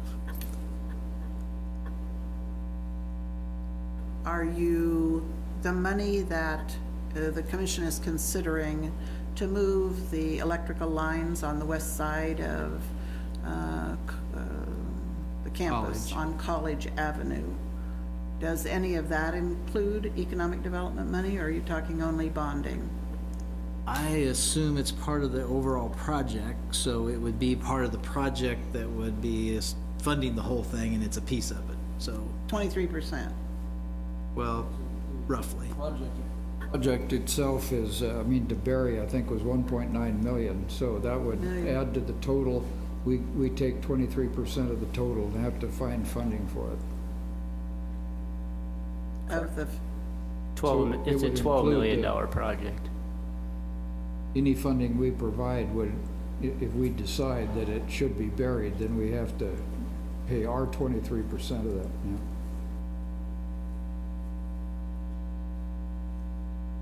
I think Commissioner Morris makes a valid point, and we have to obviously pay attention as we go along with this, how much we're relying on funds that have additional uses like the Economic Development Fund. With that being said,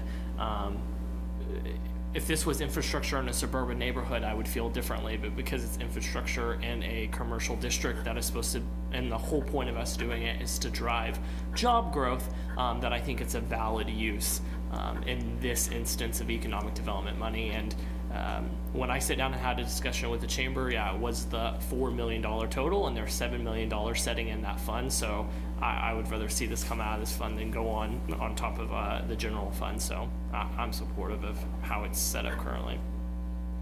Yeah, this particular project, I'll just remind you all, you know, the future of Research Drive comes around in loops. We're moving Baker's Way up further north. There's intersection site distance issues. We're dealing with the vertical curve. We're cutting down that, so it's a better intersection, not only for Baker's Way, for AIB and their operations, but also it facilitates a good intersection design when Research Drive continues to the south and hooks into North Manhattan.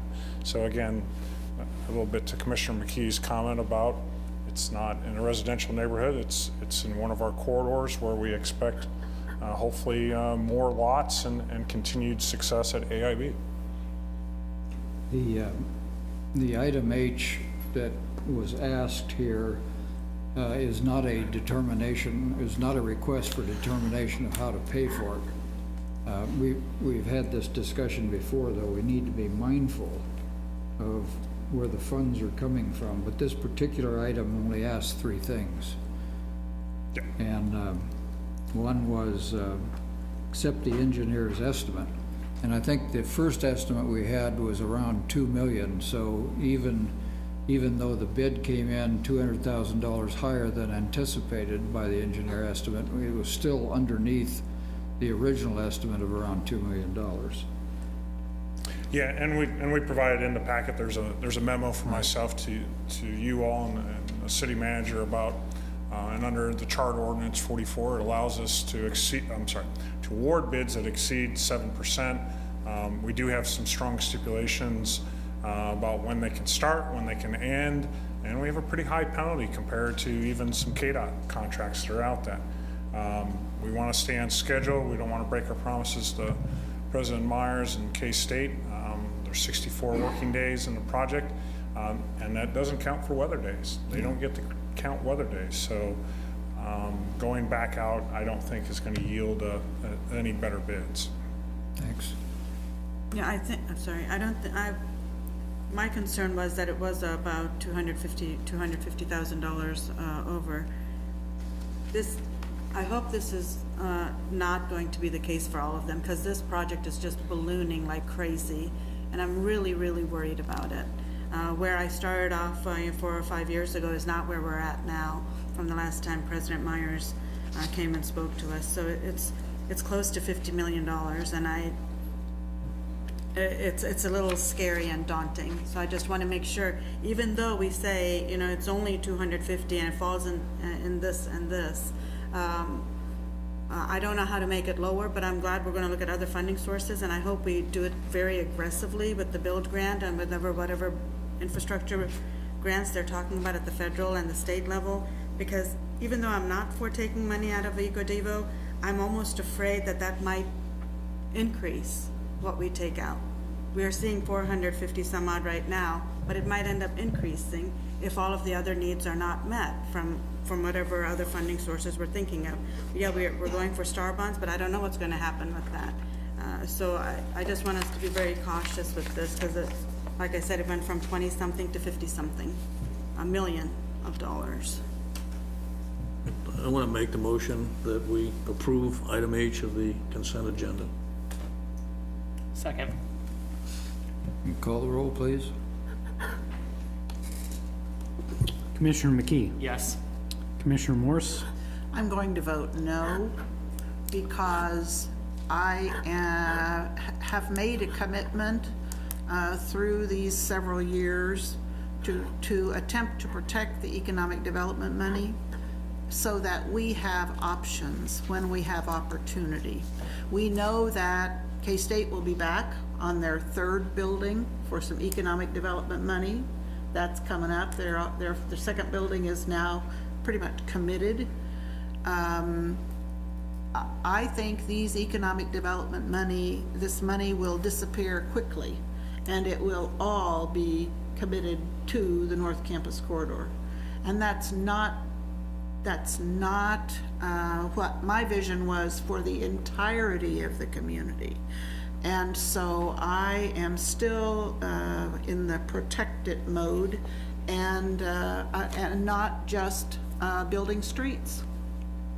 Everything, some people vote only for concrete and metal. And there's some other things that are less tangible, and we need to be able to take advantage of. And that's what I want to hold out for, is a higher goal. So my vote is no. Mayor Dodson? Yes. Commissioner Reddy? Yes. Commissioner Butler? Yes. Motion carries 4-1. All right. Thank you very much. No further business. We'll adjourn. Thank you. You said 4-1. Yeah. That was a really good comment. Thank you.